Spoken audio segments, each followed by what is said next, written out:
your hosts, Jordan Anderson and Austin Pez Howell.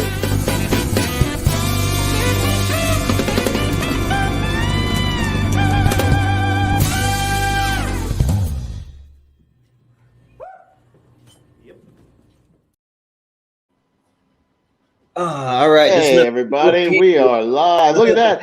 He disappeared. Looks like they're going to take over. All right, folks. Welcome to Live from Movie Hero. I'm Austin Pez Howell, your co-host. And there's Jordan Anderson. He's in front of the camera. There he is. Right. Yeah, I figured that was a long enough episode that I had just enough time to run it and take a quick pee while that's gone. It's about 2.5 minutes, but no, no, this is all for the bit though. Like I didn't really go pee. Right. It's all no. We were just switching it up a little bit. You know, he was just throwing it to me, and he was going to see how I acted under pressure. You know, a little improv, and see how I held myself. And I think I did okay. So how you doing, man? We've got some good stuff to talk about. Yeah. But yeah, I'm doing good. Yeah, just kind of getting ready for a relaxing weekend after a long work week. So I've been doing some overtime because I'm going to be out of town coming up in a few weeks. I'll let everybody know. We may have a little hiatus, or we may have someone take over. We haven't really decided, but we'll let you know. But I'm on vacation as of right now. Today I'm on vacation, a week off of work. I haven't gone anywhere yet, and I may be on location for a special episode of something next week. We'll see what happens when we go to that. But I'm officially off work, so I don't have to go do anything with my grocery store for a week. So always good. Yeah, always good. Yeah, I'm looking forward to my vacation. I got one coming up in June, so we're going to go visit So Washington State has a little rainforest area, so like we're in like a little temperate climate up in Washington State. So they literally have like a jungle where you can like hike to the jungle. There's huge trees with vines and moss and everything you see like in your typical jungles. We're going to be going to check that out, so that should be fun. Well, I'm going to go explore Western Kentucky and some caves and caverns and things like that, and go see some of the underground of the United States. So that should be fun. That's what I'm going to go do. But I like you. I like the natural wonders of the United States. I like to go see some nice nature. So that's what I'm going to try to do. But it should be fun. That part of the country has some like pretty wild caves over in like Kentucky. Dude, and like it's if you go, Kentucky, Tennessee, Virginia, West Virginia. It's all like everything's within driving distance of me where I am right now. I just haven't seen all of them, but definitely all these like caves and stuff. I haven't been able to go to a lot of them, but I'm going to start doing them. Maybe even do some day trips and go see some cool stuff like that. So looking forward to it, man. But hey, we're here to talk about SNL, right? It's like a movie here, huh? So let's talk about SNL. We got two very different, very interesting episodes today. We've got. We're continuing our season 12 exploration with episode 9 with Joe Montana and Walter Payton. We got 2 more athletes like we did last week with Michael Jordan. We got some athletes here from '87, and in our second episode, we've got we're jumping ahead a little over 10 years, and we're going to talk about Matthew Broderick and a whole new cast and a whole new crew, and to tie in with Godzilla versus Kong when he was promoting his 1998 Godzilla film. We'll talk about it, but when we get there. But yeah, so two different but 2 interesting episodes. Yeah, for sure. And I'll just be honest that like I don't think that this was a terrible episode from start to finish, but it had some bad spots for me, some pretty terrible, maybe some of the worst of the whole season for me. But we'll get into the highs and lows because it had some highs, but it definitely had some like stinkers to me. So I'll say I don't think to me personally, I don't think any of the lows on the episode were as low as the low of the Matthew Broderick episode, and we'll get there when we get there. But there was a real low of that episode. Yeah, we'll talk about. It was so you might know what I'm referring to, but we'll get there. But we'll talk about it. But I think this episode is like mediocre SNL, but I think there's some highs and some lows, and we'll talk about it. But maybe I might have enjoyed it maybe a little more than you. We'll see. We'll see what happens. Yeah, the one thing that I will say is that these 2 guys, I mean, they're athletes. They're not really actors. They're not really like really have very much acting talent. But the writers did a really good job of really writing things that were like to their strengths and like really help them out. Kind of like in the same way as a professional wrestlers like a Dave Bautista, when he gets into acting, they always write things that really work well for like his style and like his character kind of thing. So yeah, that's why they gave Bautista, when he plays Drax, that very like dry delivery, that straightforward delivery, because like anybody can do that, but it works well for that. It's the same reason we'll talk about in this episode. Joe Montana has some very like straightforward, deadpan kind of deliveries, and that's just the way he's like acting. But I think in a couple of the sketches, especially one we'll talk about, I think it works really well, and it made me laugh a lot. So we'll talk about it when we get there. But yeah, let's get into it. So we've got Joe Montana and Walter Payton. This is January 24th of '87. This one aired with musical guest Debbie Harry, who I was not terribly familiar with, but sometimes I'm not familiar with the guests till I hear the songs, and then I may recognize it, things like that. But I just figured I took a few notes on each of these guys as far as kind of just some quick notes on their careers for anybody who's not terribly familiar. So we've got Joe Montana, who just real quick played 16 seasons total, 14 with San Francisco. So he's a 49ers legend. And, of course, everybody in San Francisco knows who he is. He's got 4 Super Bowl rings, 3-time MVP. He holds the all-time passing rating of 127.8, and he was elected to the Hall of Fame in 2000. So, I mean, he's a real all-timer, one of those guys that top 5 quarterbacks of all time. He's usually in the conversation. So he's definitely one of those guys. Yeah, speaking of Joe Montana, I got a little something here. Oh boy! He disappeared again.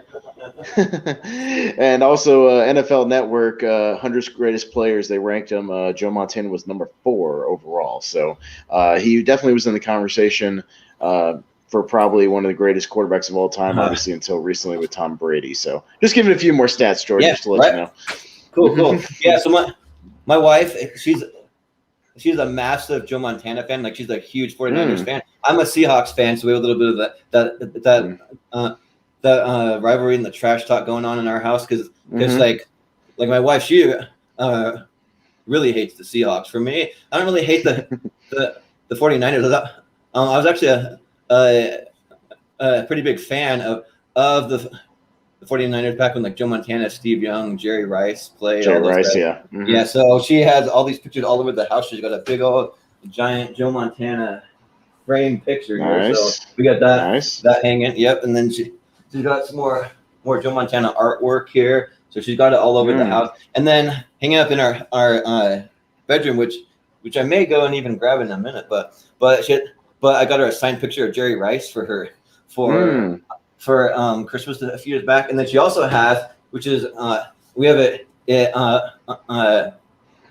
locked up in a storage unit, but she actually has the football signed by Joe Montana the year of the catch. So and the catch is there's a big play between Joe Montana to Dwight Clark. So that was like a really famous play in the. Oh yeah, no, it was a famous moment. Yeah, the catch, and it's my dad and I went to the NFL Hall of Fame in Canton years back, and they have different like video monitors set up with like famous plays, and the catch is one of them for sure. And that was the next question I was going to ask you, is if you had any merchandise signed by Montana, but I guess you answered my question saying you got the football, so that's good.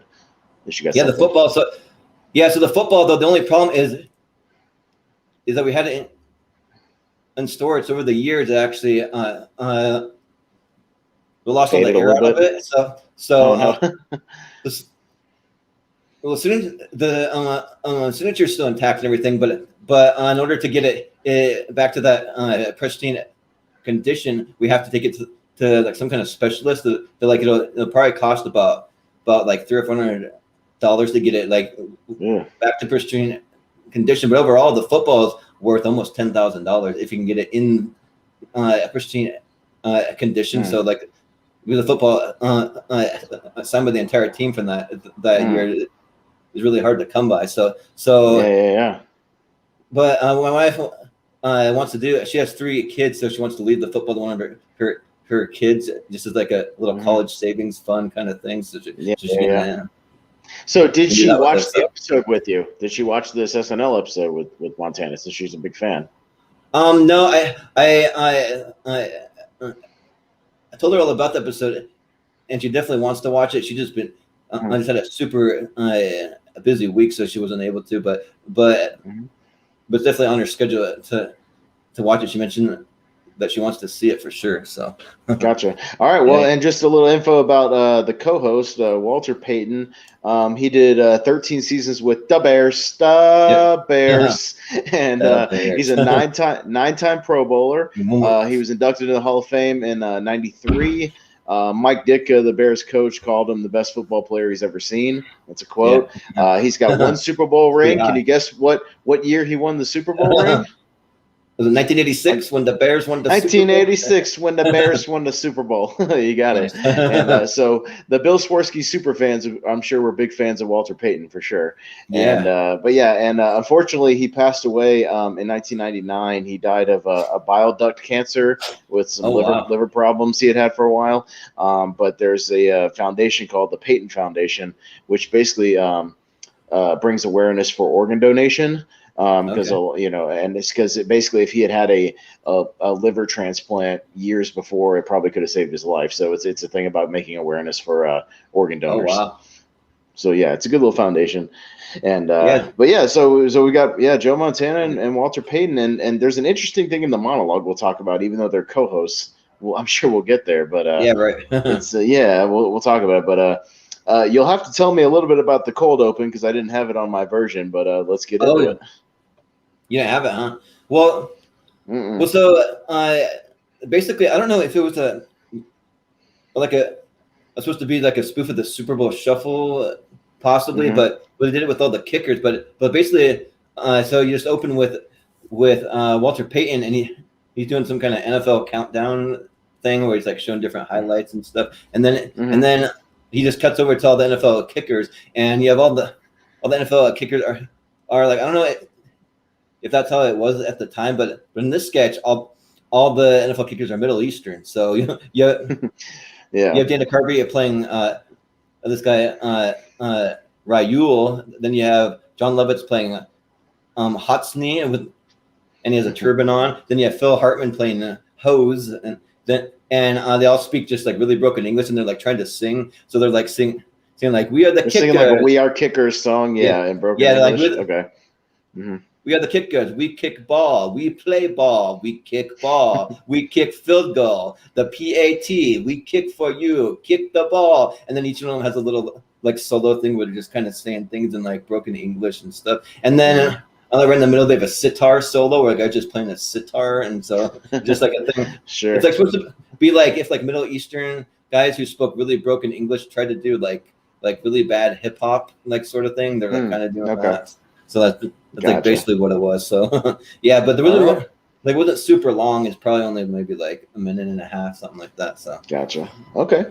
So we get the monologue, and we only get Joe Montana coming out for the monologue. Even Don Pardo is just like, and your host Joe Montana, and then eventually Montana just mentions that Walter Payton is also here. So that was a little strange to me that they just didn't do one together. But basically.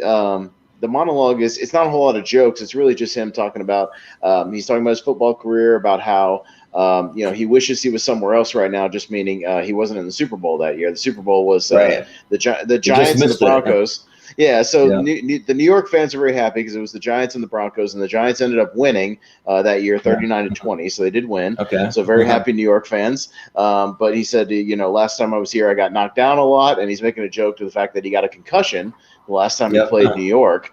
And the joke of the monologues, he gets to like the end of this little speech, and then he starts repeating the exact same thing all over again. So like he starts saying, it's nice to be here and not getting knocked around. I had a mild concussion last time I was here, and they're playing on the joke that the concussion is causing his memory to go, and he's repeating. He repeats it like 3 times, like over and over. And but I mean, the crowd kind of got into it. They figured it out pretty quick. Although like it's funny, but at the same time, as much as we know about CTE now, with all the research they've done, it's not as funny as I think it would have been back then. You know what I mean? With these guys legit having like pretty significant brain damage from getting hit in the head so much. Yeah, there's been some pretty bad mental issues and stuff. So it was a funny joke and premise for the time. But his delivery sold it. But it was just a concussion joke, basically. Him just repeating. And the funny part Also, is that like he even forgets who the musical guest is for a minute? He's like, wait a minute, musical guest, but then he finally like remembers or whatever. He's like, oh yeah, and Walter Payton's here too. Yeah, something like that. Yeah. So yeah. There wasn't much to it. It wasn't very long. It was only about 2 or 3 minutes or so. So yeah, not a whole lot of note, but we'll move on. I think to the first sketch of the night. So well, here we go. So the first one that I had.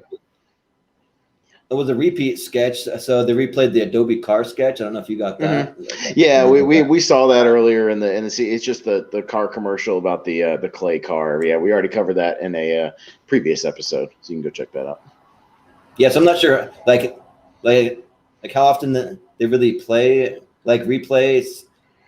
Well, I mean, I told you that. Remember last week when we talked about the Schmitz Gay thing? How I told you they literally replayed that throughout the season, almost every other episode. So I think this is the first one we've seen of a repeat this season. But I wouldn't be surprised if we saw it maybe again later in the season, or if we see something else, maybe another one that's a hit. But they tend to do that about every 3 or 4 episodes. They'll replay at least a commercial thing. Sometimes just to fill time. They didn't have time to, film something new, so they just fill like a little, minute and a half gap or something in between. And sometimes just to get them set up for another sketch, you know what I mean? Get somebody to change clothes or whatever. That's what they do. Yeah. Makes sense. So then we had another church chat, which to this point, like, it's getting a little repetitive for me, but I mean, like, he's always solid when Dana Carvey does it. So I mean, again, we love church chat. It's just, to me, literally we're 9 episodes in, and Church Lady has made an appearance on 8 out of the 9 episodes. So it's getting it's like, all right, guys, I get that you like it and you like to write for it. And usually the writing, to their credit, is very good. I mean, a lot of her puns and the verbiage that they come up for is very good. It's just a little strange sometimes that they keep going back to it. But yeah, so this church chat is basically, again, her just bringing on I have to know something, George. Did you notice that the set looked very cheap this week? It had like office chairs. Yeah. It was very strange. They kind of looked cheap. Yeah, I was like okay. They didn't have the usual. The last couple of ones, they've had like a couch or like a love seat, or a couple of things like that. But it was literally like computer office chairs next to her desk. It was very cheap looking, but it may be for a reason. Like, we'll talk maybe near the end of the sketch. It was for a reason, so they can kind of push them back. But it was just very. It was the first thing I noticed. Yeah. Yeah. Right. And usually, so like, it seems like every church chat you usually have like a Nora Dunn or someone come out first, and like really like I don't really find her all that like funny or entertaining. So I kind of just like breezed through the Nora Dunn part and just got. Oh no! It was Jan Hooks this time doing Shirley MacLaine. Yeah. So Jan Hooks, okay. Yeah, Jan Hooks doing. She's actually usually pretty good at her impressions. Her Shirley MacLaine impression was actually pretty good here. So they're talking about, she wrote a book called I Am God, and the whole thing behind it is, of course, Church Lady is looking a little sideways at that title, obviously, because it's a little blasphemous, And she explains that, I am God. Oh, I think I'm God and you're God. We're all God because God is all around us, and it penetrates everything, blah, blah, blah. And she's like, and she does the, well, isn't that special? We're just a little bit feisty, aren't we? And she does the whole thing of, well, who could I am God. That's an interesting title. Who could have given you that title? Who could it be? Who could it be? Maybe Satan? Yeah. Yeah. And she's like, I don't think God is a little feisty little redhead. I'm sorry about that. Yeah, right. Yeah. So it's pretty quick. It's usually just about she's only out there for about a minute doing that, and she's like, let's scoot along now, and so she leaves, and we get to basically Joe Montana and Walter Payton come out as themselves, and she mentions how the Satan Bowl is coming up. Oh, I mean the Super Bowl is coming up. Yeah. And she's like, oh, is it a ritualist or is it a ritual, death ritual or something like that, or she's mentioned it's just like a satanic death ritual of men slamming into each other. Yeah. But they come out and they're playing themselves in this one, which is kind of fun. Yeah, it kind of works with like some of the deadpanness a little bit, because like Joe Montana's like, he was like, well, I can't speak for Walter, but I enjoy being a big man. And then he's like, yeah. Then Walter Payton's like, I do too. Church Lady. just knowing that I could kill the average man walking down the street with my bare hands just makes me smile. Yeah, right. Yeah. So where the comedy comes in and where they start riffing a little bit is when Church Lady and the two football players start describing the process of football, basically, and getting into almost like almost like a sexual innuendo, because Joe Montana's like, yeah, well, I pass the ball to the tight end and hopefully he goes deep and scores. And Church Lady's like, right.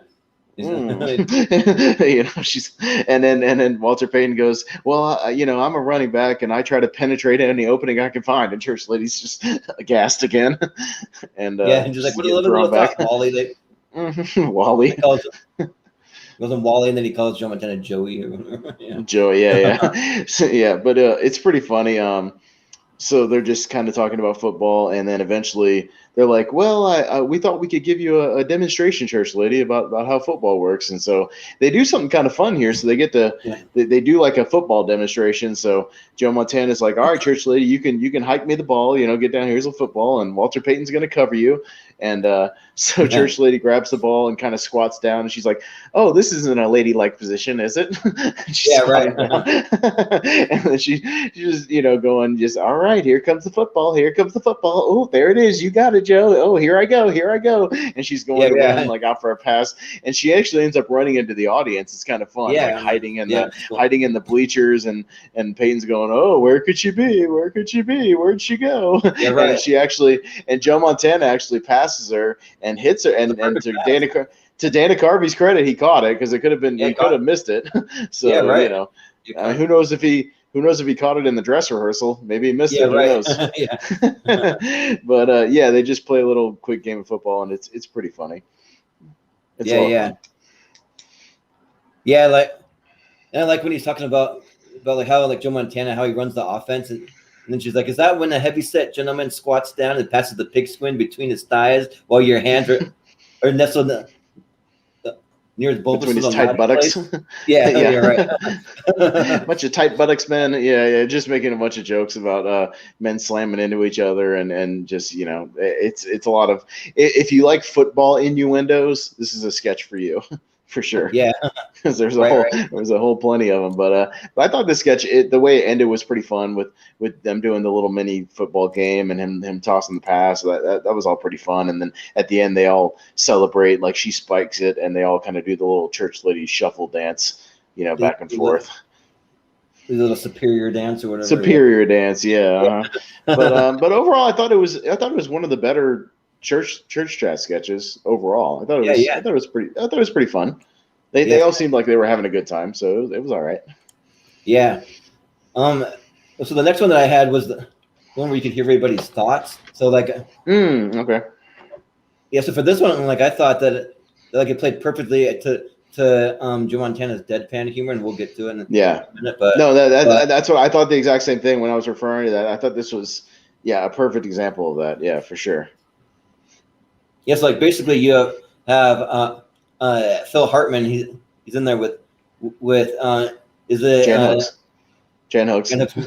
We always get those two confused. I don't know why. I'm never gonna get them straight. I don't get them confused, because Jan Hooks is got like blonde long hair, and Nora Dunn has like short black hair. To me, I don't know why. But it's okay. But anyways, but they're on the couch and they're just talking, and Phil Hartman's like, honestly, I could talk to you for days. And you hear his thoughts like, gee, I'd really like to jump her bones. And then right.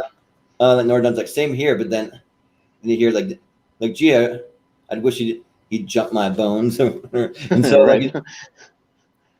But like basically, like, it just kind of goes on. They're just having just like normal conversation. Like he's like, you can spend the night if you want. And then in his head, he's like, if she says yes, I'm home free, or like whatever. Just like, and then she goes like, yeah, but if I say, in her monologue, she's like, if I say yes, will you think I'm trampy? Yeah, right. Yeah.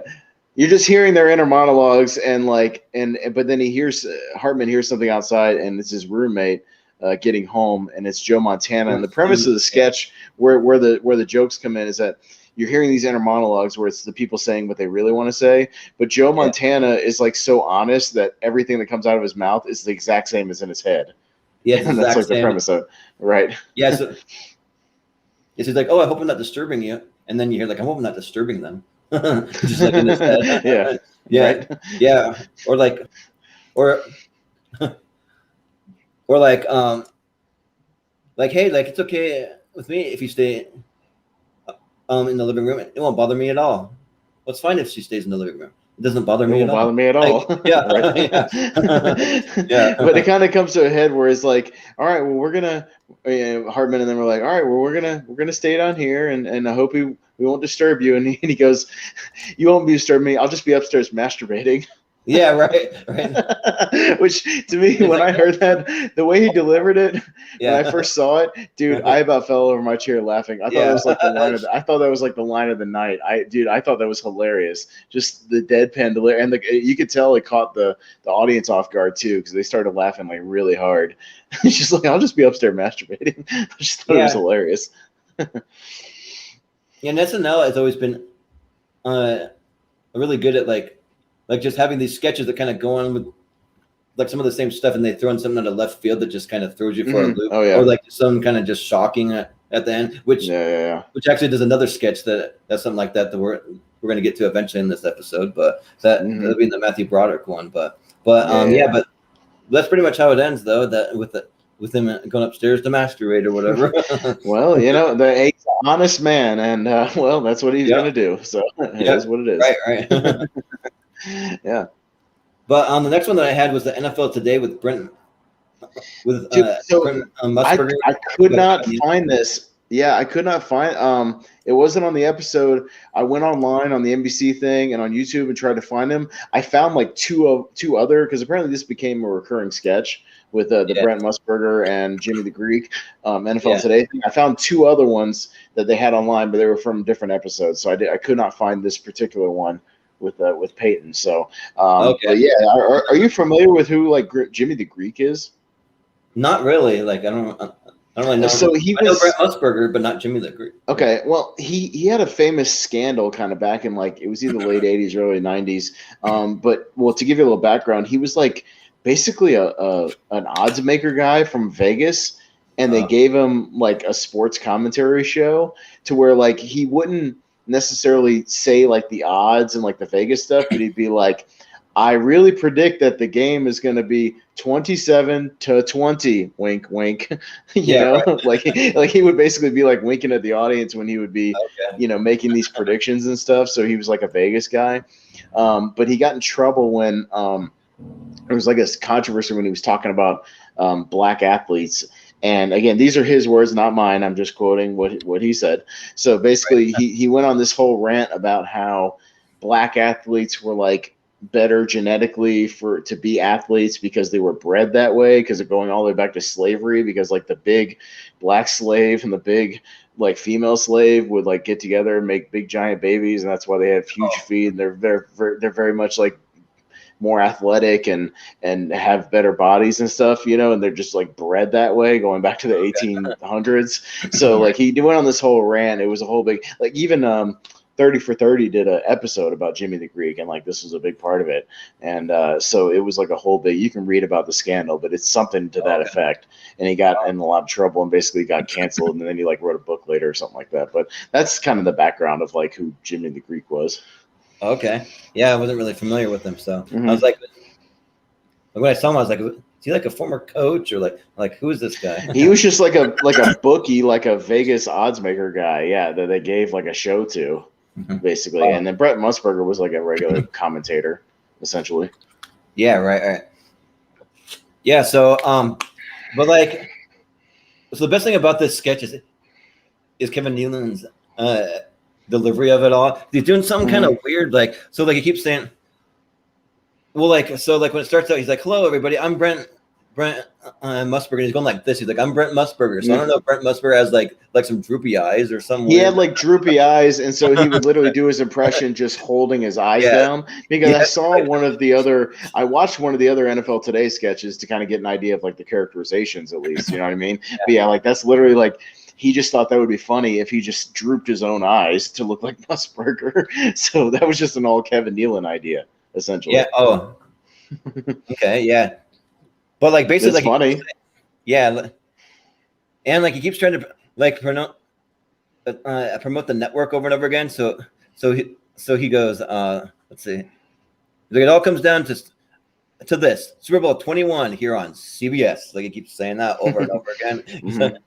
He's like, welcome to NFL Today on CBS, and then like the whole time he keeps doing the little finger thing over and over, and then they have this thing where in the game previous, Joe Montana had a big sack where like he was sacked pretty hard, so they keep playing the same replay over and over again, and they're like talking about it, and then he's like, okay, here you go, stepping back, and here comes Jim Burt, and whammo. So what were you thinking in that moment you were getting sacked? He's like at this point, Brent, very little, because like what are you gonna right? Yeah, it's like always interviewers ask those kind of questions. So like one of my favorite stand-up comedians, his name's Brian Regan. He has a joke where where on the evil comedian. They're interviewing after one of his like stunts where like crash really big. So he's like, when you're having that horrific crash, what were you thinking there, Evil? And he's like, I was thinking, gee, did I remember turn off the iron? Yeah, or whatever. Did I turn off the iron? Yeah. and, hey, maybe I should get a puppy. What do you think I was thinking? I was thinking, Yeah, right. No. It's a classic album. Yeah, definitely. No, it's like, what do you think these guys are thinking when some 300-pound guy is about to smash him in the face? They're thinking, this is really going to hurt. Ow. Yeah, right. That's like probably what they're thinking. Right. Yeah. Or they don't, or in Montana's case, he may not be thinking at all because he probably has a concussion and doesn't remember the hit whatsoever, which could be the case. Right.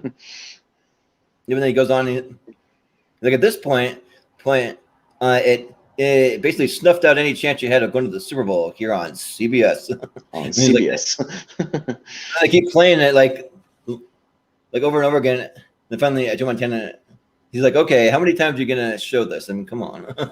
And then he's like, what about that awesome Giants defense here on CBS? And then he like points out how like basically like the Giants like didn't really have particularly great defense. And it's really all about their offense and how much they're able to score, because they beat them like I don't know, like some crazy score. There's like 34 to like 10 or something like that. Some crazy. Well, the Super Bowl that they won was 39-20, so they definitely dominated on offense for sure.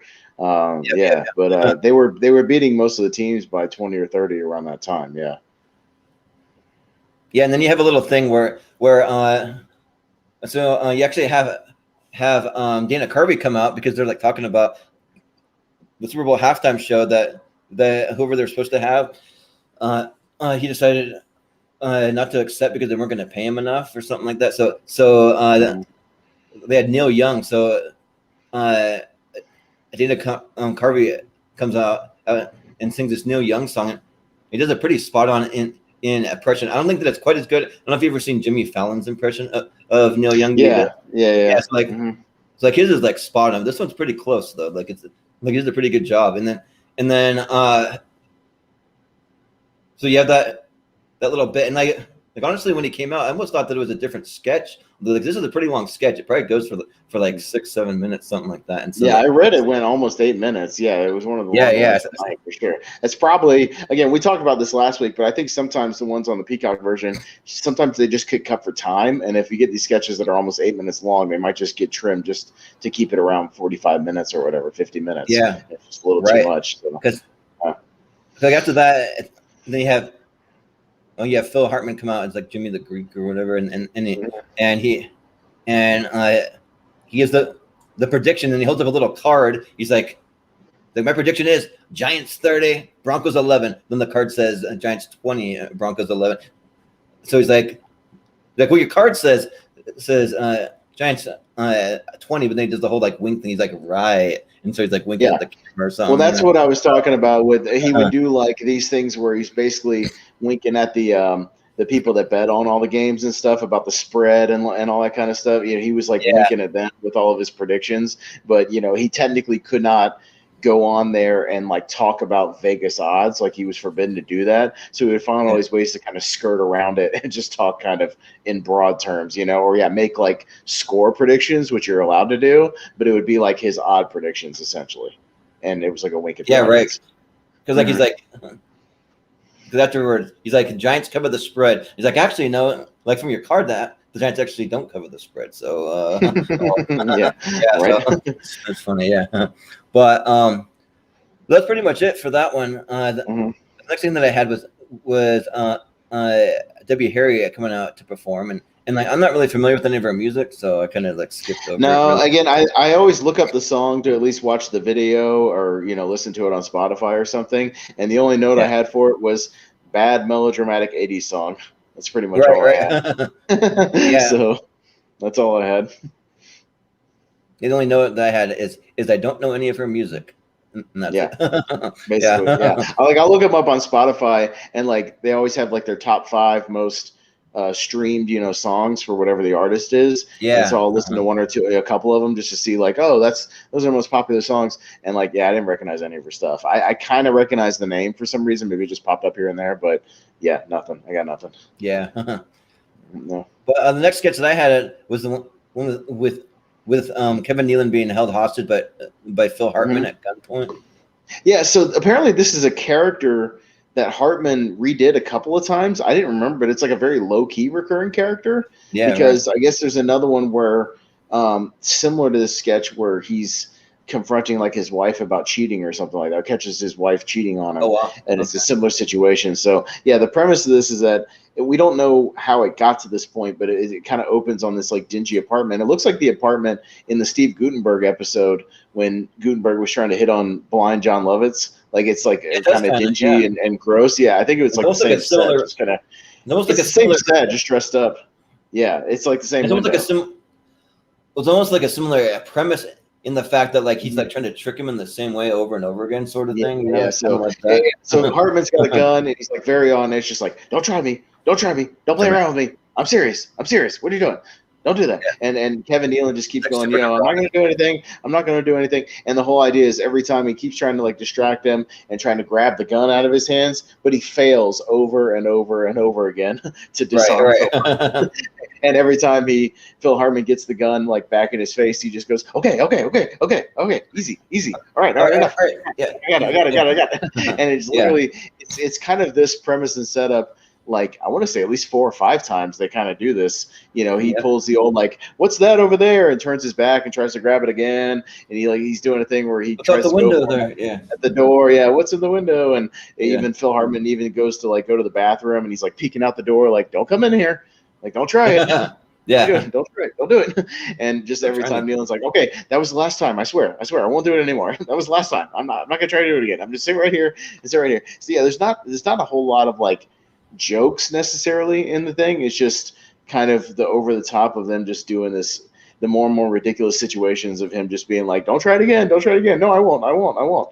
And like I thought they both sold it very well, but like it didn't make me laugh out loud a lot. And even the audience, I think after the first couple ones was like, all right, like is there anything else to the sketch or is that it? That's pretty much it, right? You're right. It always makes me like think of like the writer's room, because so when I was in high school, I was in a videotech and a broadcasting class. We made these Friday videos that we'd have different sketches that we would do in it, and we show them like over like a network to the whole school, so like everyone would see them every Friday. It was pretty fun. It's like one of my favorite memories from high school, but like I always remember the like brainstorming sessions. So like it makes me think of like Saturday Night Live. So if you think like so like what about a skit where this guy's being held hostage, but he keeps trying to trick him, but he just can't seem to get away. Yeah. What about something like that? And they're like, all right, sure. It just makes me wonder how like certain sketches, like the sketch wasn't bad, but it just kind of like but it didn't have an ending either. Like the sketch just kind of ends in the middle of one of their struggles, because like I think they didn't know how to end this. Like, how do you end the sketch?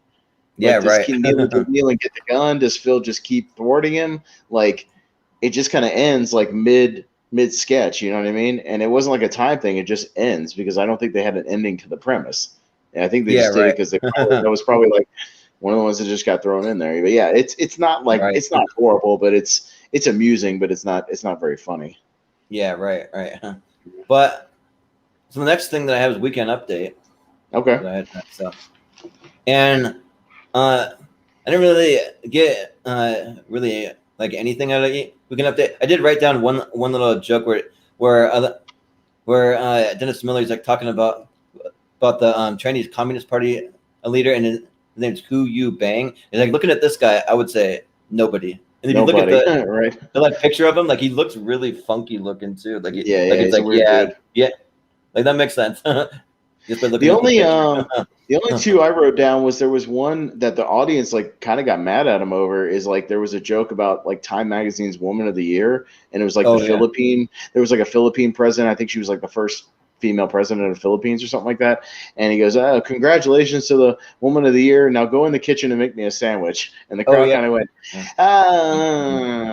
boo. And Dennis was like, it's an old joke, folks. Relax. And then he tried to do, you know how like we always talk about the stereotypical Dennis Miller jokes where it's like, Baryshnikov did the bat. Well, he actually tried to do a Baryshnikov joke, and like he stumbled over his own, but he stumbled over his own joke and like messed it up. And then he was like, it was a good joke if I had gotten it out right. Like he stumbles over his own material, which is like, all right, maybe you should back off the Baryshnikov jokes. Right. It's a little too much. or like all the like foreign leaders, he's always just bringing up all these foreign leaders like crazy, and just like, okay. I have no idea. I think you're stretching there. But yeah, they had they had two bits in here. So we got Victoria Jackson again doing kind of her recurring sort of airheaded reporter character. Who just always like things of her kids.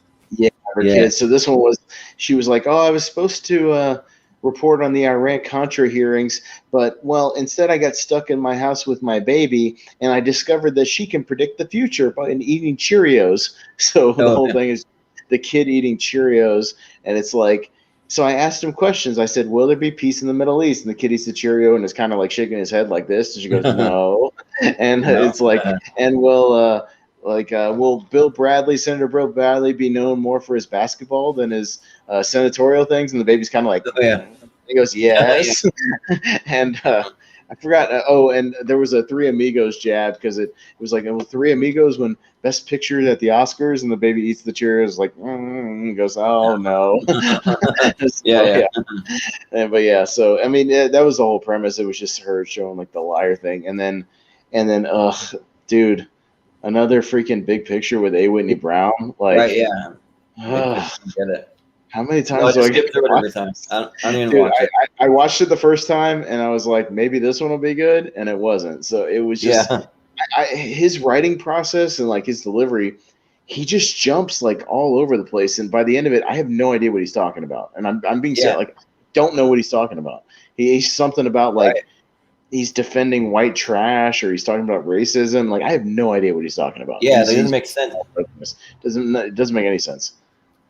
Well, the first time that I heard it was like, it almost like seemed like a power to the people kind of thing, like, kind of like fight the power sort of thing, but it never really got there. And I also noticed that like the crowd for this one actually really wasn't very into it. I didn't really hear him laughing, really cheering. There's one little moment, but like I think the crowd's kind of like not really into it anymore. The crowd's kind of over it at this point. It's just kind of over. Like I guess maybe it was hit like the previous season. I know he had done this a couple of times the previous season, so maybe it was one of the highlights last year. But like, I haven't found any of these funny, and I try to give him a chance almost every time he comes on. But like, I just don't like his delivery. I don't think the writing's very good, and again, I just don't want to know what he's talking about by the end of it. He just kind of goes all over the place. So who knows?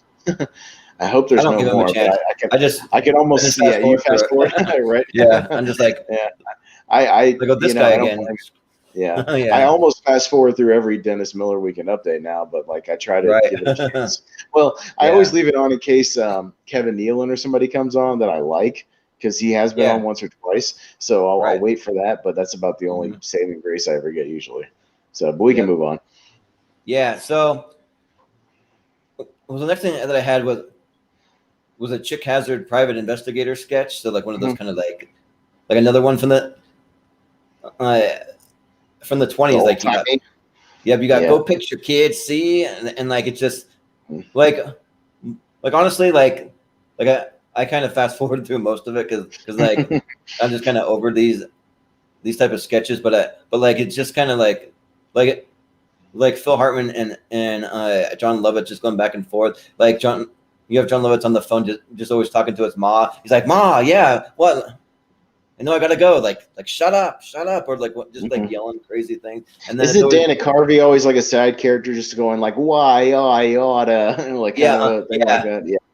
Yeah. And then you always have Kevin Nealon playing the bartender too. Like he just like wiping the same glass over and over or something like that. You know? Yeah. Well, I mean. So I know you kind of were like, man, I didn't even see it. So, and I couldn't find any of these. All I could find was screenshots. But yeah, I could see like they're really trying to work around anything that gets John Lovitz and Phil Hartman to do like a 30s voice, essentially. Yeah, right. Yeah, like over and over, like almost every episode they have one. Like, what are you talking about? See, what's going on over here? See, what are we doing now? You know? Yeah, right. Yeah, and it's also an excuse. When this one, in particular, for John Lovitz to try and sing because he always gets up and like sings a little bit for like a minute or something like that. So he did that, but it's nothing really memorable. So I mean, gotcha. Yeah, that's fine. We can move on. No worries. But then after that though, like we had a really weird. I don't know if you had the gambling thing. Yeah, the gambling thing, which like didn't even seem like it was comedy. Like it just seemed like it was just some like ad. I don't know what this was trying to do because it's just like the title of it is like Great Moments in Super Bowl Gambling or something like that. Yeah. And it's like, oh, the Dallas Cowboys lost the game, but they scored at the last minute to cover the spread. And that's like the whole joke. That's all it is. It's like 30 seconds to a minute, maybe. I was like, oh, okay. And then at least it was short. Yeah. Like sometimes I always think that like certain periods of SNL want to be a little more than just comedy. They want to add some other things to it, maybe. Like, yeah. So, well, at least we didn't have like a goofy art house short at the end of this one or something. Yeah, right. Yeah. For that, because those are usually long. Those are usually like 8 minutes. Yeah. So yeah. Right. But so next sketch we had The Pathological Liar with John Lovitz and Walter Payton. No, so here's an interesting thing. I think this is the last time we get the Pathological Liar this season, from what I read. So, oh really? It's the last time he makes an appearance this season, or like, I don't know if he still hangs around, but for next season. But this is the last time we get him here. So yeah, he's the setup is he's at like a sports bar, and he's just drinking a beer, and of course he's just like lying his ass off like he always does, because the bartender, A. Whitney Brown's just like, or he's just like, I want to take another beer. He's like, you didn't pay for the last beer, and John was like, sure I did, and he's like, you calling me a liar? He's like, yeah, you are a liar. And he goes, yeah, just checking. Yeah. He pays him. So, yeah, but the whole thing is that he's sitting there and Walter Payton comes in the door and everybody's like, hey, Walter, how you doing? Payton, how you doing? And Lovitz is trying to pretend like he knows him. And so they get into a little conversation. Yeah. Yeah, like, and honestly for me, like I wouldn't mind if this was the last time we saw the Pathological Liar. Like, I'm not really super high on it. I mean, I think it's amusing, but it's not really like that funny. Well, I'll tell you the positive of it is that most of the sketches, they don't overstay their welcome. They're usually only about 3 minutes long. So they don't go on forever and ever and ever. Like, they keep the premise pretty short. Like this, pretty much the main chunk of the sketch is just him and Payton going back and forth with like their exaggerations, and it's pretty quick. Like it's over pretty fast. So the whole thing is like he's going like, yeah, I also played professional football. Yeah. You ever heard of the Heisman Trophy? And he goes, yeah. He goes, why'd you win it? He goes, well, I posed for it. Yeah, I was the guy who did the thing. And he's like, yeah, well, back then I was on a lot of He's about to say He's about to say steroids, but he's like, what does he say? Stilts. Yeah, I was on stilts. You know, I had a lot of injuries. It shrunk me down. So I got hit a lot. You know, I got a little smaller. But I did take steroids just for the side effects. I thought that line. Yeah, right. But yeah, he's like. So go ahead. Well, like when he's like, we're just going back and forth about the different injuries that they have. So like Walter Payton's like, I once played a game with 4 broken ribs or something like that. But then John Lovitz, he's just like, well, I've been internal injuries. Yeah, that's what they were. He's like, I got one that starts right here in my mouth. It goes down my throat, into my stomach, and out my belly button, and it ends on my mother. Yeah. He's talking about how it's an internal scar. You just can't see it. Yeah, right. Yeah. I thought that was pretty funny. And they talk about something with like a movie. He's like, oh yeah, I was in a movie, and he's like, well, I directed that movie. And he's like, no, you didn't. He's like, well, you didn't see me. I was invisible. Like they're just going back and forth. It gets really silly, and eventually Payton's just like, and I did this too. And he's like, no, you didn't. You're a liar. And Payton goes, and yet it happened. And he just walks away. Right. Yeah. So yeah, I mean, it's again, they keep it very short, so I can at least appreciate that. Like most of these sketches are like a hard 2.5, 3 minutes, and they don't go too long. Yeah, for sure. And the next one that I had was the Walter Payton, a Michael Jackson workout. Yeah, no, I didn't get a chance to see this, but no, I didn't see it, but I've seen. I get the idea. I saw like a quick clip of it and some pictures, but from what I heard, it was okay, but not too great. Like it was meh. Yeah, there's a couple of funny jokes in it. So like he's like talking about like Michael Jackson getting buff, and so like he's playing Michael Jackson, and like he's obviously way buffer than Michael Jackson. So he's like, hi, I'm Michael Jackson, and he's like introducing all the workout and everything. He's like, I built up my weight, my glove size, and my nose filled out. See, because it's like a whole thing on the Michael Jackson. Oh, sure, yeah, because he's ginormous. Yeah. Yeah. But he's like, my new physique has a number of advantages. After daily beatings from my older brothers and sisters, I finally turned the tables. At Christmas dinner a few weeks ago, I put Tito in the hospital with a broken jaw and knocked Jermaine unconscious. And now only Janet can still take me out now. Right. Wasn't he like working out at one point, and randomly in background there's like a llama? Yeah. So he's like that's pretty funny. It's just in concept, just like there's like a llama in his workout room. Yeah, and he's like talking about, but how every Michael Jackson a music video is like some huge production with all kinds of like a storyline and some kind of crazy like robots or space aliens or something crazy. So so he's like, yeah. So this workout is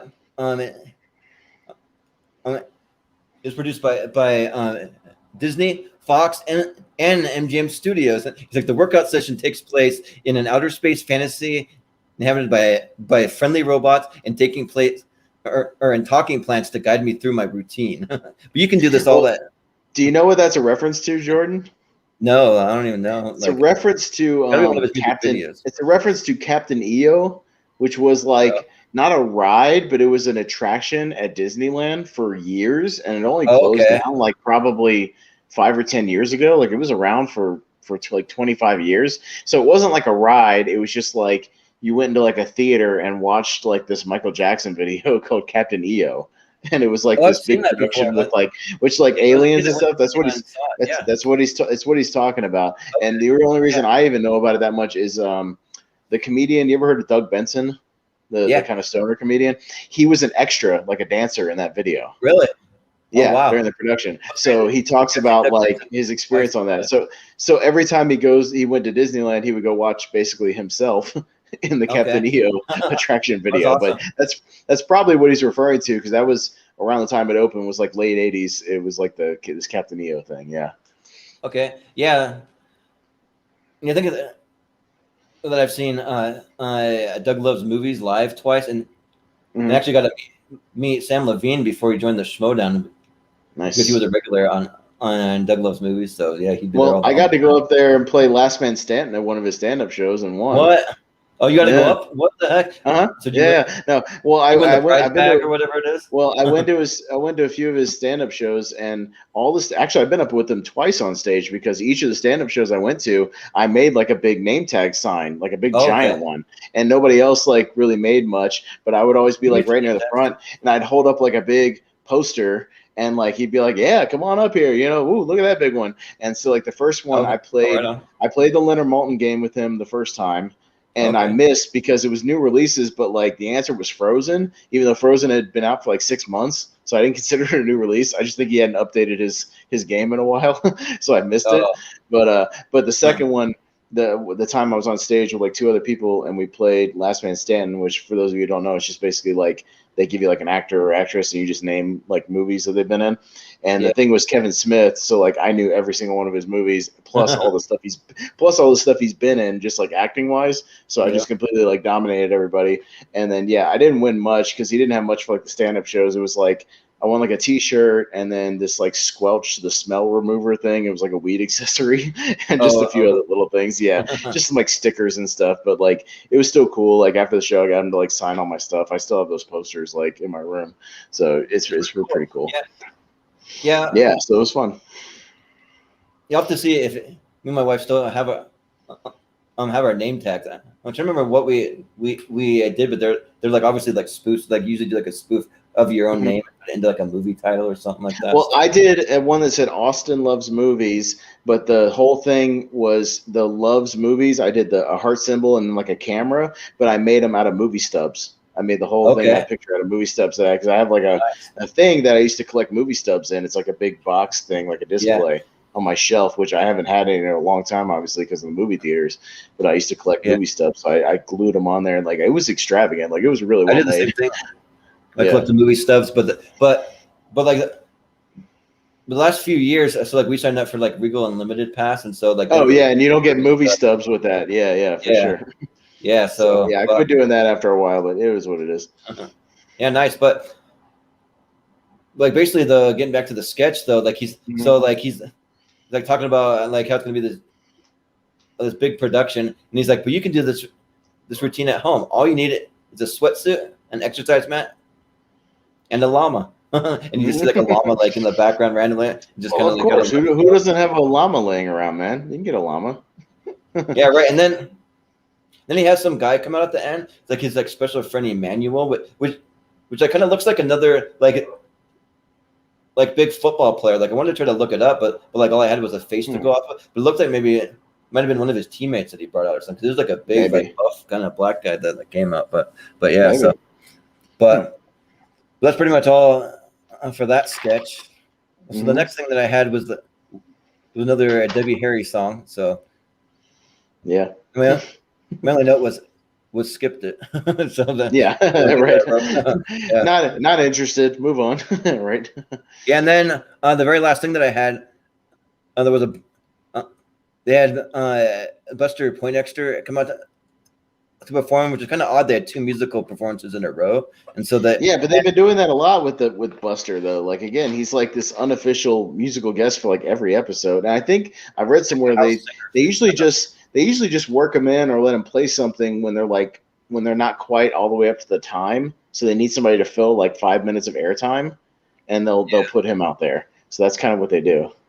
Yeah, and like this time though, like it's a little interesting because the song that he sang was like all about his love for like jazz singing and like lounge singing. So like he like talked about like how much he like really loves doing it and it's a passion of his. So like I appreciated that, but like I'm just not really into his style that he does really too much. He's like sort of like Eric Connick Jr. or something like that. Yeah. So gotcha. But that was the last thing, and that was the end of the episode. So I mean, overall, I didn't hate this episode. I thought it was okay. I've seen, be honest, I know, but to be honest, I've seen way worse episodes than this, like way worse episodes. Like really, at least but for me, this is like an all-time bad one. Like I've seen way worse than this, dude. I've seen worse than this, like recently. I've seen worse than this in like the '90s. Just stuff that like didn't work at all. Because I at least liked, like I thought the church lady stuff was fun. Like again, a lot of it was like recurring stuff, but like I thought the church lady stuff was fun. Pathological Liar was okay. I liked the honest Joe Montana thing was funny to me. It got me the biggest laugh of the night. And I mean, there wasn't like a whole lot, but like I thought it was okay. I've seen way worse. Like the worst ones I've seen were ones that didn't make me laugh at all, or like all the sketches are super long and unfunny, or just like there's nothing of merit. And I thought there was at least a few high notes on this one, at least. Yeah, like for me, like I feel like if I would have just gone into this episode, just like seeing just this episode out of the whole season, like kind of coming in cold with all the characters and everything, I think I would have enjoyed it a lot more. But like having started from the beginning of the season, just way too many recurring characters, I agree. Well, replayed the Adobe thing. it's not the last time we're going to see Church Lady. That's for damn sure. I think she still shows up like 4 or 5 more times in the season for sure. But you know, see Church Lady probably like even like years down the road when he comes back to host the Church Lady again. Yeah. Well, I want to say he made like 30 or 40 some odd appearances of the Church Lady, man. It's like it's like the most recurring character of all time or something like that. It's something crazy. So yeah, probably so. I wouldn't be surprised. Yeah. Mm-hmm. I wish they would have done at this point, like it was, he didn't have Mike Myers, but I wish that Wayne's World could have been the most recurring because I love Wayne's World. That's my favorite sketch of all time. So they did it a lot, though. I want to say they did Wayne's World like a pretty good amount. Like once it caught on, like they started doing it like every 3 or 4 episodes or something. Like around around for sure. Yeah, so, I mean, I want to say that it caught on pretty quick. Yeah. Right. But yeah. So getting into the next episode, we got it's hosted by Matthew Broderick with the musical guest Natalie Merchant, and then a special guest Tenacious D, which is actually mentioned in the opening credits. It wasn't like a surprise. They actually like they're coming on, which they don't always do. Like sometimes they just surprise you with someone. But yeah, in the original air date, it was May 2nd, 1998, and for a side note, I want to say that we just missed seeing Norm Macdonald on the Weekend Update because he's probably my favorite Weekend Update person of all time. Like I love Norm Macdonald. Yeah, I'll try to get some kind of episode for our theme one that falls in that sort of 94 to 96. You know, when he was doing it. The very mid 90s. I'll try to work something in because I want to get us to see some Norm Macdonald Weekend Up because he's definitely my favorite of all time. But we do get some different cast members here. This is the kind of still near the beginning of like the Will Ferrell, Sherry O'Terry, Chris Kattan, Tracy Morgan, Anna Gasteyer. You know, the people will talk about. Tim Meadows is still hanging around, and like it's a solid cast here for the most part. We'll talk about one person who I'm not a huge fan of when we get there, but so this is I picked this one just to reemphasize. I picked this one because Godzilla vs. Kong is out, and this is literally Matthew Broderick is hosting in conjunction with the release of Godzilla 1998, which is the worst Godzilla movie ever made, and I include that along with Son of Godzilla and Godzilla vs. Smog Monster and some of all that stuff. But like the 98 one is so bad because it's not Godzilla. It's a crime against humanity. The fact that they kill Godzilla with missiles is like the biggest crime of all time in a Godzilla movie because he never gets killed with missiles. Come on. And, we'll talk more about the Godzilla when we get to the monologue because it has more to do with it. But we'll jump into it with our cold open here. But yeah, and I do want to preface with it that like I feel like this particular season, I feel like is all about like the way that the actors deliver their performances. So like it's all about the delivery because there's some sketches where like I'm not really pulling out a lot of actual jokes, but the way that they deliver it is just so good that it's almost one of those things where you have to see it to really. I think I know what you're talking about. It's the Chris Kattan Terry sketch. Right? We'll talk about it when we get there. But like you really have to more physical, really understand it. Yeah, it's more of like physical comedy than like verbal stuff. Yeah, so we'll get there. But we open here with one of my favorite recurring characters of all time, and that's Tim Meadows' Ladies Man, which was a lot of fun. Yeah, and I do want to say too that this episode had a lot of Viagra jokes throughout. So like I think it was Viagra. 98 was when they released it, and it literally I think had been released mass market wise like a month earlier. Like this was like the debut of it basically. I know it was like mid 1998. So even in my when I was watching wrestling at the time, like wrestlers were making Viagra jokes like on Nitro and Raw. You know, it was like SNL was doing jokes about it. Mad TV was doing jokes about it. Like there was jokes in movies around that time about like there was Viagra jokes everywhere, dude. So yeah, we get a lot of Viagra humor in this episode. But this is one example where I like doing just kind of continuing on with season 12, like we've been doing, but just throwing in like a fresh new episode from a different season because I hadn't seen some of these actors and characters in so long. Like it just really made me laugh, especially like this very first one, the ladies' man. Might even be my favorite thing of the whole entire episode. Oh like, yeah, I think good. this might be the best thing, dude. This ladies' man sketch is like perfect. It's so good, like everything, and it's a perfect way to do. As you'll see when we talk about it, it's a perfect way to do Viagra jokes because you've got a guy who is like his character is a ladies' man who relies on his downstairs, for a lot of his life. So it's a perfect way to kind of introduce it, but like in a fun way. Because the whole thing is it opens up and he's going, I'm doing good. I got my Cavazier right here, and he goes, and I also got my Viagra. And the crowd is going, oh yeah. So because they can see where this is going. So, and the whole thing is he's describing like what the joke does, and he goes, well, it helps men that have a certain fatigueness of the wang and or what I like to call old man's penis. Yeah, right.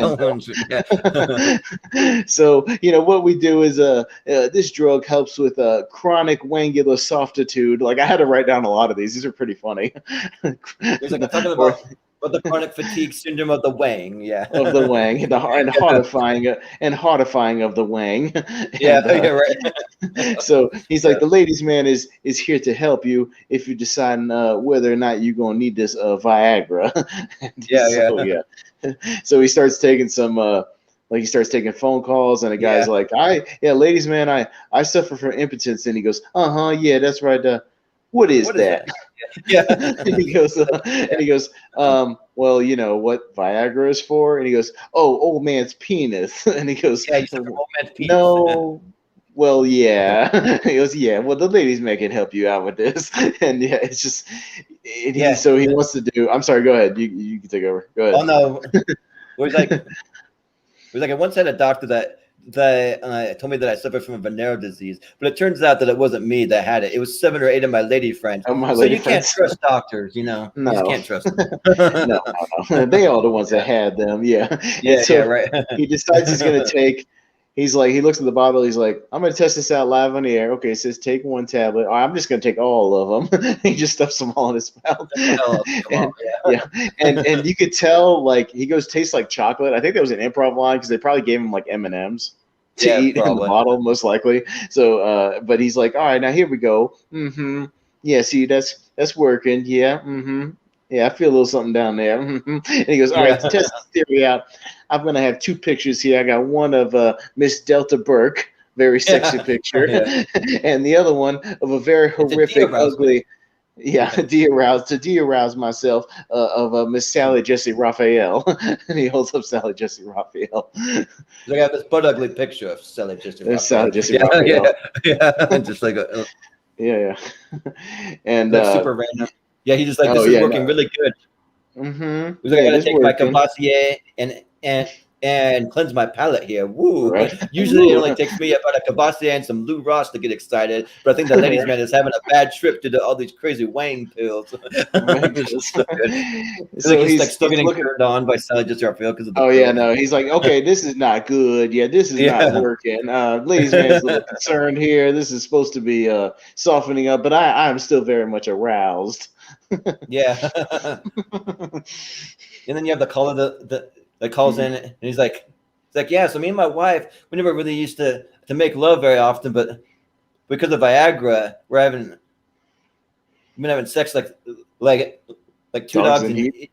And he's like, that sounds good.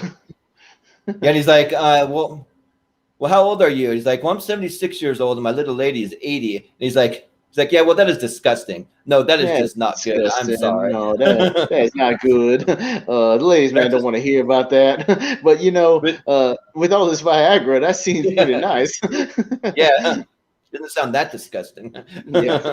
So how's that 80-year-old ass treating you? 80-year-old. It's good. This whole sketch is this opening is amazing. Yeah, like I love the Ladies Man. Like I think the Ladies Man is one of the best characters ever. Like Tim Meadows is so good at his delivery. Like every Ladies Man sketch is just so good, and like it's one of my favorite characters to just talk, like imitate and repeat lines from. But this is really a really strong way to open the show. Like I said, maybe too high because I don't think anything reaches the height of this cold open throughout the episode. But it's really good. Yeah, and like I kind of think of like Tim Meadows as like sort of like the Kenan Thompson of his time. Like even if like anyone, like even if like the other actors around him aren't very strong, he's turned back to Tim Meadows, and like he's always super solid funny. And like he's always funny, and like he was there for so many years. Like I don't know, the 15 years or however long he was there. I told you when we started the show, he's one of my most underrated like SNL cast members ever. I think he's really good. And he's always super solid. Yeah, he's really good. And it's funny because he didn't develop this character till like 7 years into his run on SNL. So it's a long way. Yeah. So I mean, it's pretty interesting. It's near the end of his run, but it's really strong. Yeah, for sure. Yeah, for sure. But so the next thing you have is the cold open with Matthew Broderick so like basically he just comes in and he's like, it's kind of like Griffin like saying that he got married and he's talking about that he's here to promote Godzilla. But then you have Tracy Morgan comes on stage and he keeps repeating the original music from Godzilla, like dum dum dum dum dum dum dum. Yeah, just like over and over again. And then you also have what's his name? The other guy, Jim Brewer. Yeah. So Jim Brewer comes on, he's making all the sound effects. He's even doing like the voices of like the Japanese people running from Godzilla. He's doing like the voice of Godzilla and just going like making dinosaur noises and stuff. And he starts doing like the sirens. Yeah. No, I'm sorry. There's a story behind this monologue. So an interesting one. It's a story that Jim Brewer has told on like Mark Maron's podcast and on Rogan's podcast about this is the episode, or this week I should say, on SNL that made him quit. Essentially. Oh, really? Because he quits SNL, right, or gets fired. What did I do? Like the episode after this. This is the last season, and basically the short of it is that him and Adam McKay, the head writer at the time, were like always clashing over bits. And basically he accused Adam McKay of like stealing his ideas and going to Lorne with them, and then like he would present them like it was his idea, but it was Brewer's idea that he had kind of stolen. They clashed over this specific monologue right here, to where they presented Matthew Broderick with a whole nother monologue where he was just going to make like jokes about like his film career and about like Ferris Bueller and some other stuff or whatever. But they also presented him with this one that Tracy and Jim wanted to do with like the Godzilla imitations and stuff, right? And Matthew Broderick like wanted to do this one, the Godzilla one, but like the writers wanted him to do the other one. But because he was the host, he got to like overrule it. But it was a whole big like thing to where Matthew Broderick just basically had to go to Lorne Michaels and be like, no, I want to do this one. I like the idea and I want to be a part of that one. And then like it created even more heat, and like there was a whole blow up, and like Jim Brewer just basically says it was like probably his most miserable year of show business was this year of SNL for him. So it's a really, but it all kind of came to a head with the argument over this monologue right here, which interesting enough, because it's not that great of a monologue, but like it's not, yeah. that's what they fight over. But whatever, it's each his own. You know what I mean? I mean, it's funnier than some that I've seen, but it's not like an all-timer. It's not particularly memorable. I thought the funniest thing was them imitating the stuff in the Godzilla movies where like the police officers are always like waving people on or go Godzilla. Yeah. Like I thought that was the funniest part of it, because that's completely accurate. As a guy who's a huge Godzilla fan who's seen like all the movies, it's completely accurate to all the old like 60s and 70s ones for sure. So or like when like Tracy Morgan's like, you're gonna have the two little ladies on there, and like the two little ladies that are like worshiping the giant Mothra ladies. Doing that, for sure. But like it's kind of interesting that they bring up that story, because like this is another kind of pivotal for even Norm Macdonald. Like this whole season, like I guess the season he got fired, and like he really clashed with one of the executives too. Like I was reading all the background on that too.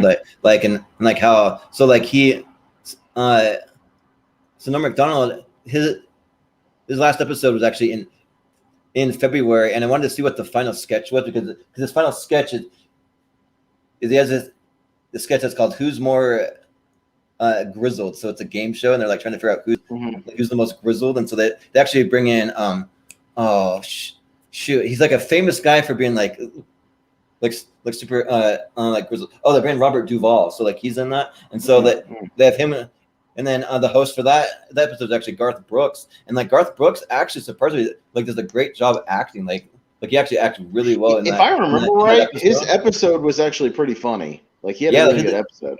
Yeah, he had a really good one. But I just downloaded it like from my little underground way that I get it, because like you can't find that like who's more grizzled online anywhere. Like I searched, I can find it online. So I was like, screw it, I'm just gonna like find my own way to get it. Yeah, you really want to see it, but like even for like Norm Macdonald's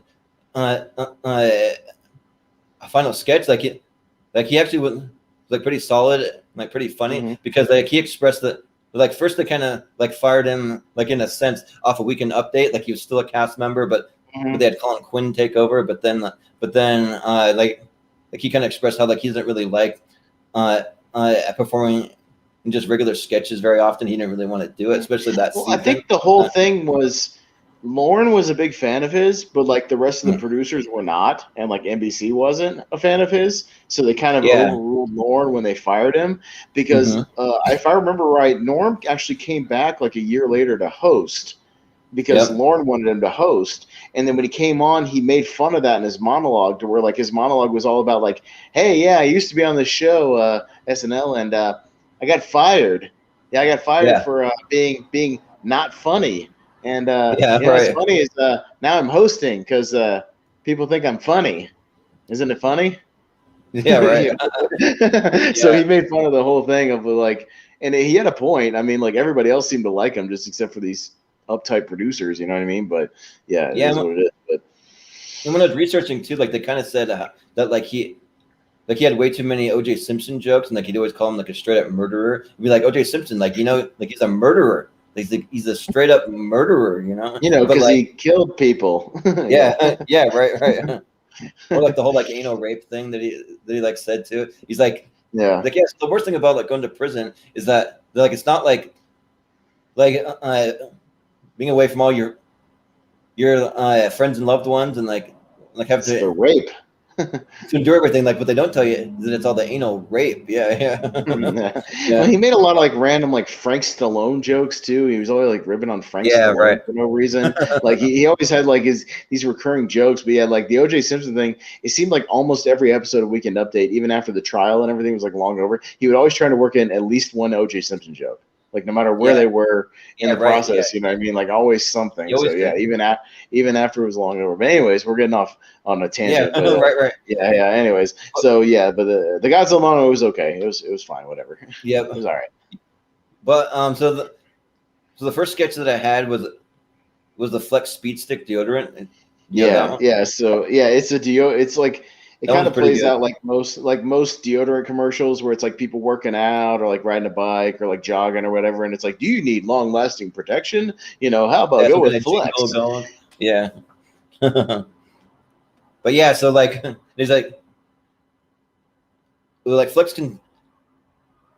contains Winstraw, like cypertrope acetate, or like these are like the technical terms for steroids, or like, and they're like other performance enhancing drugs. And they just show Will Ferrell on a bike freaking out and like picking it up and throwing it. Looks like your screen's freezing a little bit, but I'll just keep talking about the sketch for a minute, and you can try and come back in a minute. But like basically, yeah. So you have Will Ferrell like freaking out and just picks up the bike and just chucks it, and then it just zooms in on it. It has these yellow eyes that like made me laugh. It kind of reminded me of the kid from Christmas Story, where they talk about the yellow eyes like Farkus or something like that. But yeah. Sorry, my internet wonked out for like a minute. Sorry, so I didn't hear you at all. My apologies. Oh, you're good. So I was just talking about how it shows Will Ferrell, and like you just see him just like he's riding on a bike. And like he just picks up like the whole entire bike and like chucks it, and then it zooms in on his eyes, and he has like yellow eyes or something crazy. Of like the kid from from the movie A Christmas Story, where they talk about his yellow eyes or whatever, the bully kid. Yeah. But Chris Kattan's like turning into a werewolf. He's like ripping his shirt off and running around the woods, eating deer. And He's like rips like the whole leg off a deer, like in the woods. Yeah. Tim Meadows is like playing softball, and he has like this super hairy chest, like randomly just patches of hair everywhere, and he's just like, and he's hitting people with a bat. Like runs and attacks the pitcher, and then so like shows that, and that's when like cuts back to Chris Kattan eating the deer and all that stuff. Yeah. But then you see, I thought it was pretty funny. I'm sorry, go ahead. Oh, you see, Will Ferrell, he attacked a jogger in the woods, and then starts biting him ferociously, and like blood, and then like he like shoots him. Like at the very end, he like shoots some kind of pheromone like out his butt or something. You see, like he's marking his territory or something like that. Yeah. I was like, what the frick? I'm really surprised. This one, I hadn't seen this one before. I'm really surprised because usually like the really good ones, they replay a lot, like we were talking about, or at least they like. I thought this is one that was worthy of like the commercial parodies DVD, and it's not on there. I'm surprised I hadn't seen this. I thought this was really funny and really creative. Yeah, for sure. Yeah. But basically, though it's like pretty short. It's like a minute long or something like that. So, it's good. It's good. But then it just goes into the next one. So you have the whole View sketch that Sherry O'Terry playing Barbara Walters, and like I thought that this one was okay. Like it didn't really make me laugh a lot, but it was all right. So like basically, you had Sherry O'Terry as Barbara Walters, you had Molly Shannon playing Meredith Vieira, Tracy Morgan playing Star Jones, and then you had Anna Gasteyer playing the like Debbie like Mentonopoulos or Debbie Mentonopoulos. Yeah, she was mainly like a blonde, like she was more like an entertainment reporter than like a politics person, which is why when they're commenting on that stuff, she's just kind of like making dumb comments the whole time. But the main crux of like the sketch is like the thing between Debbie and Barbara Walters, because like Barbara Walters can't stand her, so every time she speaks and says something about it, Barbara Walters will just be like, "Don't look at me." Just really no one wants you here. That sort of thing. Yeah, no one wants you here. Yeah. No one wants you here. But like, cause she's just going like, I don't know what's going on with this thing, and and it's just Barbara Walters just and it's the Sherry O'Terry, like her Barbara Walters was always pretty funny. They used it a lot on the show, like outside of the View, where it's just a very just like, you know, Fidel Castro was my roommate in Cuba. And we were school together. So, and you know, always kind of like smiling at the camera. But there's more Viagra jokes in this one, by the way. Which is like yeah, all right. But yeah, and they had the Viagra one where they're like saying that it's being like Viagra is being prescribed at a rate of 40,000 patients per day, and then you cut to Star Jones and he's like. It's like, yes, and the majority of these patients are older white men with money, which is what I like. What I like, yeah. All right. So basically, they bring out Matthew Broderick playing George Stephanopoulos, the ABC guy, and Meredith Vieira, or Molly Shannon doing Meredith Vieira. Basically, before they introduced him, it's just like, I like George Stephanopoulos. I would like to have sexual intercourse with him, and I would let him touch my breast. Yeah. It's just very like matter of fact and deadpan, which is one of the funnier things about this. So, and then they bring him out, and he's trying to like talk about his book, but they keep just saying like which of the View members would you like to most make out with? Yeah, they make out most, and then Star Jones is like, I would like to make it with myself because I am a lawyer. I was like, what? Right. Okay. Yeah. And like Barbara Walters gets pissed off at the Debbie chick again, and eventually tells her to go get in the cage. And there's like a dog kennel cage right next to the couch. So she goes and gets in her cage. She's like, lock it, close it, lock it. Yeah. Be quiet. And eventually they're like, well, we need an answer, George. And George is like, I mean, I guess the one in the cage. It's like, but it's like, I'm sorry. Go ahead. He was like, hold on, I'm throwing up in my mouth a little bit. He's like, I can't answer that. Yeah. Yeah. Barbara Walters is like, if I had to make up with somebody on The View, it would be Meredith Vieira, because she's a fine journalist with a nice rack. Yeah, right. Yeah, but like for me, like why I like this sketch so much is because like with the real view, like I can't stand No. the real view. Like I can't stand any of the people on there. I think it's like super boring. It's not even very entertaining. They're just like, even in real life, they're like trying to have a little bit of personality, but they just don't really have it. I mean, the only person that really ever hit for me was like maybe Whoopi Goldberg, like kind of, but like, and that's what's funny is like when they would later do the View, like about like 10 years from now, with like Fred Armisen and Kenan Thompson and some of them, like it was still pretty funny because like Kenan would play Whoopi, and they had like Fred Armisen playing Joy Behar, like it had a little bit of a different dynamic to it and like different people. Then you have like who is it? Kristen Wiig would always play what's her name? The blonde chick that always had like the stack of papers in front of her. I can't remember. Oh yeah. The one conservative of the group, basically, and they would always like clash. But like, yeah, they've always done a pretty good job of just like I was kind of surprised to see it on here because I was like, oh yeah, The View was around in like 1998, wasn't it? Like it just had a different group of people, which I kind of forget about that. Yeah. Yeah. Like, so I mean, it was a nice little surprise here. Yeah. But like the real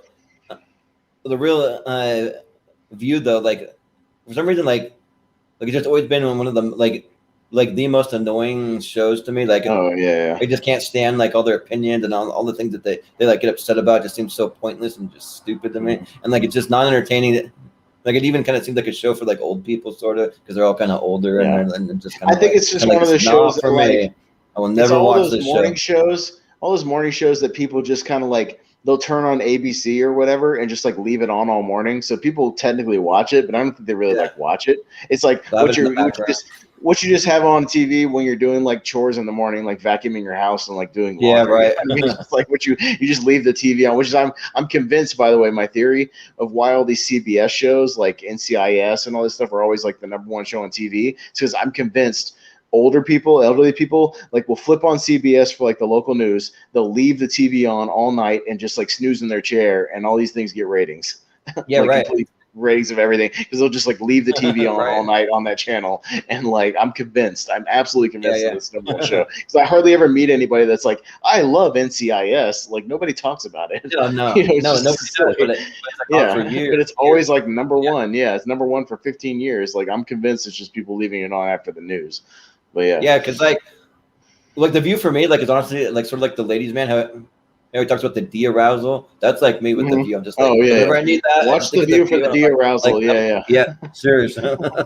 Yep. There was a joke in the Man Show with Jimmy Kimmel and Adam Carolla back in the day. Oh yeah, where it was called like a Man Show Miracles. This little sketch they would do where it was like Jim from Minnesota once successfully masturbated to The View. Another Man Show miracle. It shows him like sweating and like trying his hardest and like getting weird faces. Like it's just hilarious. So that's what it reminded me of. Right. So like that's basically it for that sketch. The next one that they had was the one with Chris Kattan and Sherry O'Terry at dinner doing like the weird sexual kind of things. Yeah. So it's a very physical sketch where there's not a whole lot of like punchline joke. It's really just the whole premise is like Chris Kattan and Sherry O'Terry is this couple. They get like super flirtatious to where it's like that angry flirtatious kind of a thing. Right. It's like they're just like, what are you gonna do about it? Huh? You gonna do something about it? Yeah. You're gonna be a dirty boy. What are you gonna do? You gonna clean me up? What are you gonna do? You gonna throw me in the shower? That kind of stuff. But the whole joke is that they're not really talking about sex. They're just talking about whatever they're talking about. But it's like right. So she's like the itch thing. I'm sorry. Go ahead. Yeah, with like the itching thing. Yeah, like I say, like the itching thing, which is like scratch it. Oh yeah, scratch it good. Did I get it? Did I get it? Scratch it. Oh yeah. You're gonna get it, Daddy. You're gonna get it.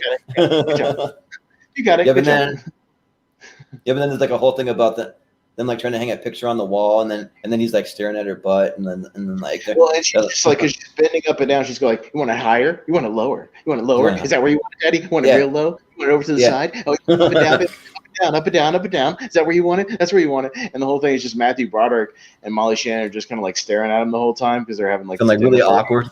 Yeah, it's really awkward. But eventually Molly Shannon gets like super jealous, and she's just like, no, I don't know how it is. Like Robert. his name is, like staring at Broderick, because like they don't act like that at all.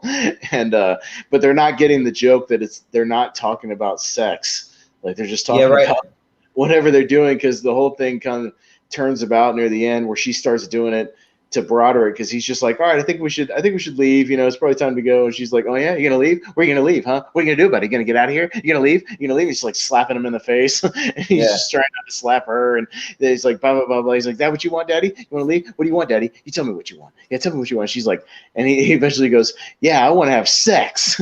He's, you're like, I think Mama wants to get laid or whatever. Yeah, Mama wants to get laid or something like that. And she's just like, excuse me, what are you talking about our house? That's like, get out of here. What are you talking about? Like, it just, they don't get the joke. Yeah. Yeah, like he's just like, you sick son of a bitch, and he like goes after him, like attacks him and starts punching him or something. He's like, and then you have Shiro just be like, why would you say that? Why would you say that? You're sick. You're sick. You're sick, man. Freaking out. Yeah. Again, it's not a whole lot of like memorable jokes and lines. It's really just the performances like over the top, they're taking it. But I like Chris Kattan, just of note, like when Sherry Terry's doing her thing, like he's just sitting in his chair, but he keeps like smacking the table like really hard and like knocking everything out, smacking it. What are you gonna do? It, give me a. So like I thought that stuff was pretty funny. But yeah, it's all about the performances, just like really silly, over the top, just kind of going crazy. But it was fun. Yeah, one of the funniest things to me is like, it's like Molly Shannon, she's like sort of into it, but doesn't really know how to really say it. So they're like, saying like, well, yeah, like we just like to like kind of spice it up and just kind of introduce those a bit exciting, like how it is. She's like, yeah, I know how it is. And then Matthew Broderick looks at her like, what? Okay. She's just staring at him, giving that stare. Yeah. But see, that's when I think, and I'll get into it for a second. Like, that's when I like Molly Shannon, is when she's doing more like deadpan, serious stuff. I don't like her when she's being over the top and super stupid and crazy, like we'll talk about here in a few minutes. Like when she's just being really loud and obnoxious. I'm not a big Molly Shannon fan when she's doing that, but like we'll talk about it in a sketch coming up. Like all the little kick things, like from the sketch coming up, all no. And I'm not a big fan of her superstar sketch either. Like that one kind of more annoys me than liking it. Or like you probably don't really like they're like 50. I'm 50 years old. Yeah, I hate that stuff, dude. I hate it. Like I hate that. Like I like Molly when she's like here, or when she was doing the Meredith Vieira stuff in The View, where she's being like really like deadpan and kind of and being like given like the death eyes and stuff. I thought she's funny when she does that.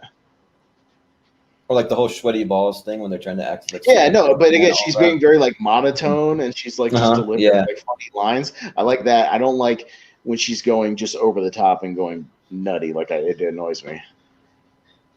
Yeah, for me, like the whole like 50-year-old and like the kicking thing, that one annoys me for sure. But like I don't mind the superstar thing. Like I think that it has its moments, but I can't believe they made a movie out of that. I cannot believe they made a movie out of that.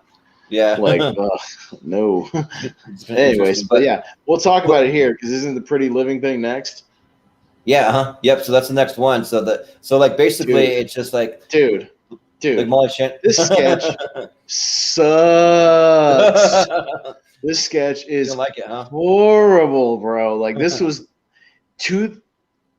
Live from Movie Hero, in the history of Live from Movie Hero. This is the worst sketch I've seen so far, bar none. Period. Really? Worst. Really, it's the worst one. I don't think it's the I'd worst. I'd rather watch any other sketch we've seen ever so far than this one. I'd have this to go sketch through them all to figure out what the worst. Dude, I can't remember one I hated more than this. Honestly, I can't. This sketch is atrociously bad. Well, like basically, like just to kind of explain what it is to people, like so basically you have Anna Gasteyer hosting the Pretty Living talk show, and then you have Molly Shannon coming on as like this lady who like it's kind of like almost like a retired kind of older lady who like goes on all these like trips. So she goes to Hawaii and like she like is like super quirky. So she like says these things. She's like, I love it. And she's sitting like really weird, like in her chair with her legs up and like kicking her legs up in the air, all that stuff. So like it's really over the top, super quirky. So like it's really for like I don't know what kind of audience it's even for really, but because like I don't find it funny either. She's like a yuppie. She's like a yuppie traveler who like it seems like exaggerates all over stuff. But yeah, the only joke of the sketch is every time anybody mentions anything on the show, she's just like, yeah, I love it. I love it. Yeah, she's kicking around. She's like flailing all over her chair. And like, it's just, dude, it got so grating after like 30 seconds. I was so done with it. And this sketch goes on for like 6 minutes. This sketch goes on for like 6 minutes, bro. And like, this sketch is long and it's bad. Yeah, the only thing that I really like sort of got like a low-key chuckle out of is like when they bring in Matthew Broderick, he's just like a weird guy from Hawaii who likes to make things out of seashells and clear varnish or something. So like well, the only line I laughed at was when he brings out the thing and he talks about his box, and then they go like, you know, what were you in Hawaii for? He's like, well, I was at my table at the craft fair where I make products out of seashells and varnish. Just like the way he delivered that very deadpan line kind of made me chuckle. Just is like, because I like offbeat weird lines like that. But that was like the only thing I even remotely chuckled at, bro. Like, yeah, he just goes on and on about like seashells, and it's not good. Like, I'm sorry, this whole thing. Ugh. Like for me, like with a lot of this cast from this era, they're really hit and miss. Like when they hit big, and when they miss, they miss big. Like it's kind of like that with almost everyone. The only one that's like super consistent for me is probably Will Ferrell, but like all the rest kind of have hits and misses, kind of. But like Will Ferrell's always strong for me. So, but so yeah, that was like really all we needed. The only other note I had about this is like Molly Shannon at one point is flailing around so much in her like chair that she almost knocks it over, and like you suddenly see Matthew Broderick like puts his arm on the armrest to like hold the chair down. Because she legit like almost fell backwards in the chair because she was like flailing around so much. Like the audience kind of, I guess, seemed to like this, but man, I thought this was like the lowest of the low that I've seen so far. To be honest, bad. I legit like I'm not trying to be like just exaggerate. Like I legit can't remember a sketch that we watched so far on either one of the season 12 stuff or the other stuff that like was as bad as this for me. Like I thought this was just grating. Was it one of those things where like she like tried to be something big and bombastic and it just didn't work? Well, and apparently this was like a recurring sketch, which I can't even imagine. Dude. If we come across this character again, dude, I might just like break my TV. Like it's gonna be bad. The character shows up in one of the best of DVDs. I'm not sure which one it is, but I think that's one of the problems why I don't own the best of Molly Shannon, because I know it's this sketch is probably going to show up somewhere, and then the other ones are just going to be like 4 superstar sketches, and then the other 4 are going to be the 50-year-old sketches, and it's like I don't need a whole DVD of that stuff, dude, like at all. Yeah, if you want to see some like peak Molly Shannon, or I really like her, it's actually in the movie and the show Wet Hot American Summer. I actually think she's pretty funny in that playing like sort of like an over the top lover, a kind of person, but in a totally different way though. It's like totally the opposite of what this lady is. So I like we talked about the sweaty balls, like the NPR like 2 ladies. Yeah. I love that stuff. Like that stuff is great, and even her playing Meredith Vieira, like delivering just those really deadpan like risque lines, I thought was hilarious. Like I think she can be like, really funny if she just tones it back a little bit, you know? Yeah, right. Yeah. But the next thing they had was like the little interview where they're like interviewing people on the street about Viagra.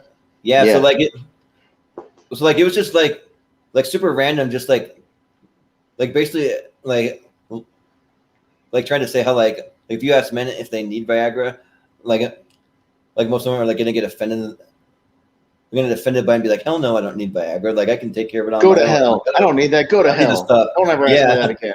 Yeah. Yeah. So like I feel like they like legit like they got some real interviews off the street, but then they kind of peppered it in with this is completely all cast, and then like production people behind the scenes, people, writers, all this stuff. It's because even that the guy we talked about last year, even the guy we talked about last week, the guy who played Sulu, Akira Yoshimura, he's in here. Yeah. Like he makes a quick appearance. Oh, he is. Saying like go to hell. Oh, wow. Yeah. But most of the people you don't recognize, I did some research on this, are just all like production people, basically. Okay. Oh, nice. Yeah. None of it's real stuff. Yeah, none of it's real. well, they could have fooled me because like I didn't recognize that. Yeah, well, the whole joke is that all these guys are saying they don't need it, but they're prescribing 40,000 things a day of this. So obviously people are getting it. You know what I mean? Like people are just not going to admit it openly that they're using it, you know? That's just the idea of it. Yeah. Like one of my favorite things is like at the end you have Regis Philbin just like in there randomly. He's like, "Hi, Regis Philbin here. If you think I need Viagra, you can go straight to hell because I don't, pal." Got it. Well, and they have all these regular people, or like regular people in quotes, you know what I mean? And then they have the ladies' man, just the ladies' man, like from earlier. He's going like, "Well, you know, the ladies' man don't need no Viagra. He's working all downstairs." You know, like it's just like a quick thing, but like I thought it was like super random, amongst everything else. And even at the very end, they even have Don Pardo doing the announcement. He's like, "Viagra? I sure as hell don't need it." Like, does it right. like in the outro, But yeah, so like that's pretty quick though. It's only like a minute, like something like that. You know? Yeah, for sure. But then we have weekend update, and like, gosh, like so, like for any weekend update that we've watched so far, I think this is by far the worst weekend update, bar none, that we've seen. Like, I disagree. So for me, like, I just think that like Colin Quinn just doesn't really have any personality. Like he just kind of just sits there, kind of like bland, and just doesn't do anything. And like even with Dennis Miller, it's like for like all the like jokes that don't really work, we just don't really like his style of humor. Probably like at least he tries to interject a little bit of personality to it. You can see him with his little quirkiness to it, but like Colin Quinn just kind of sits there and just says it, and then like it's just not funny. It doesn't do anything. Yeah, I see. Colin Quinn is like even like a Colin sketch. Quinn is not one of the best weekend update people. I like him in general because I'm a big fan of Tough Crowd, that show he had on Comedy Central. Because there's just him and a bunch of comedians like ripping on each other for 30 minutes, like just roasting each other and just ripping on each other and just talking about stuff. And he's really funny there. But the reason why I didn't think this was the worst is because he actually had some jokes that I laughed at that I wrote down, and like Dennis Miller usually doesn't have any I write down, and like it's all these things that I don't get, and it's just like, and to me this wasn't the worst one because it was only like 3 minutes long. It can't be the worst at 3 minutes. It was like the quickest weekend update ever I've ever seen.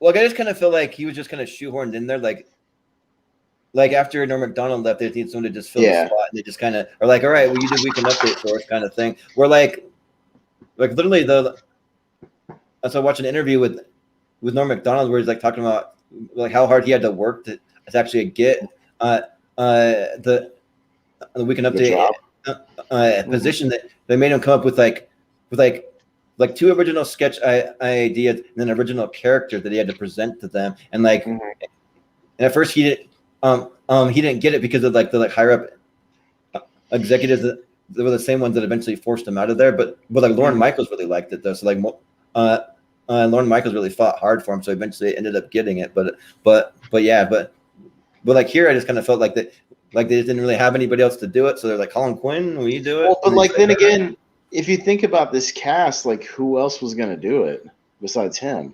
Yeah, I mean, I can't see anybody else. Like, I can't see Tracy Morgan doing Weekend Update. I can't see Chris Kattan doing Weekend Update. I can't see Will Ferrell doing Weekend Update. You know, I can't see Tim Meadows doing Weekend Update. Like, I don't see any of them in that role, like, at all. So, I mean, they could have gone maybe one of the female cast members. I feel like they could have gone. I don't see Molly Shannon doing it. I don't, maybe, but like, you know, it's just hard to say. Like, it was what it was. I think Colin Quinn's okay. He's if I was to rank like Weekend Update, like top to bottom, like he's probably in the bottom half, but he's like at the top of the bottom half. If that makes any sense, you know what I mean? Because I like him better than like Michael Che right now. I like him better than Chevy Chase. Really? I like him better than I like him better than Gilda Radner, like some of the older people, like things like that. You know what I mean? Like, I mean, I just agree to disagree, but you know. Yeah, for my money, I think he's maybe the worst we've ever had, but he's funny in other things, just not. I don't think he's a very good fit. Anyway, so he has this style where he always like the first minute, it always just him like ranting about something. It's not really like him reading headlines or anything. He just kind of rants. But that would become like a signature thing where you just talk about something. But then like they had a Joe Piscopo joke in here, like ragging on Piscopo, which I found surprising. And the fact that he was like an SNL guy, like it was basically just him being like the only person who's going to remember who he is. I was like, wow, that's harsh. Okay. Right. It's like he was probably the best guy you had on SNL at the time besides Eddie Murphy. So like, yeah, right. okay. Yeah, right. He's number 2. You know? Yeah.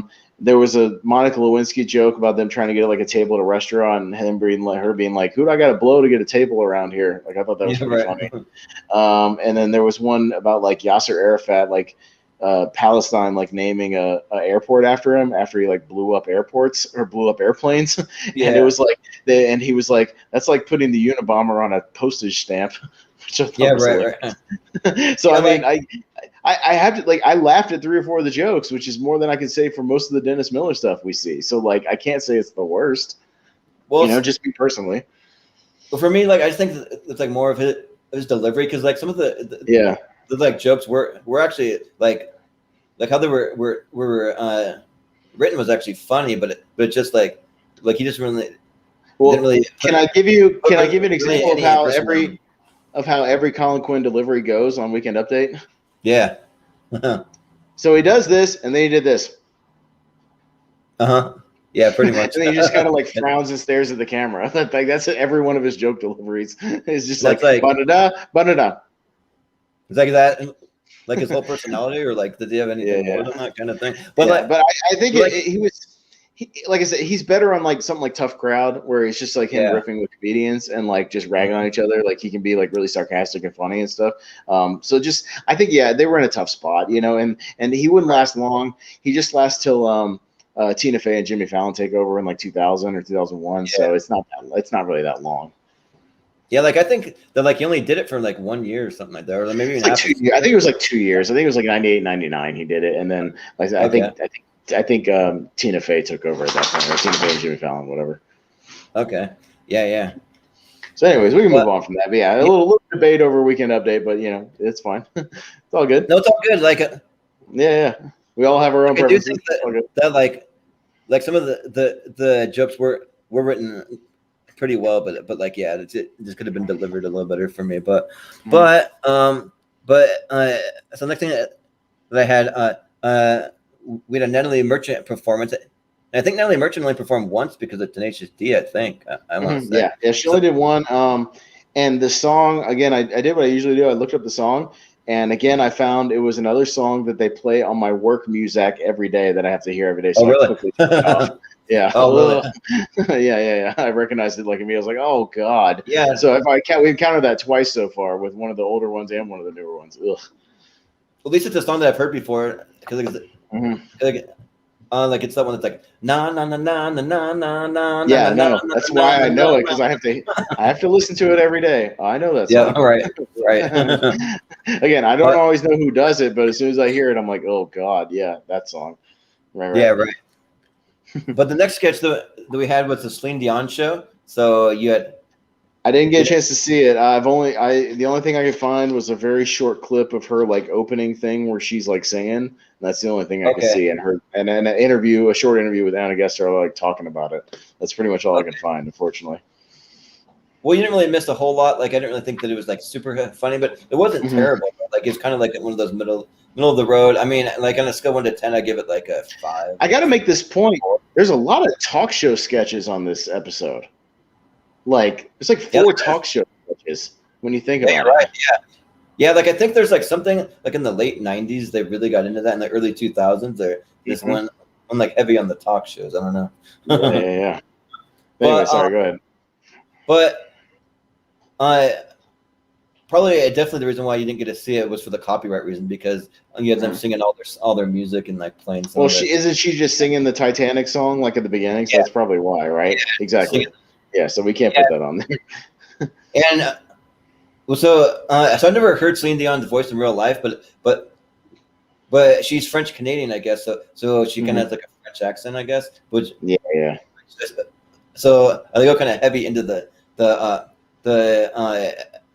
French accent, but like when she like comes in, she's like, hi, I'm Anna or no, she says, I'm Celine Dion. Sorry. And right. she's like, be quite a flub. I'm French Canadian.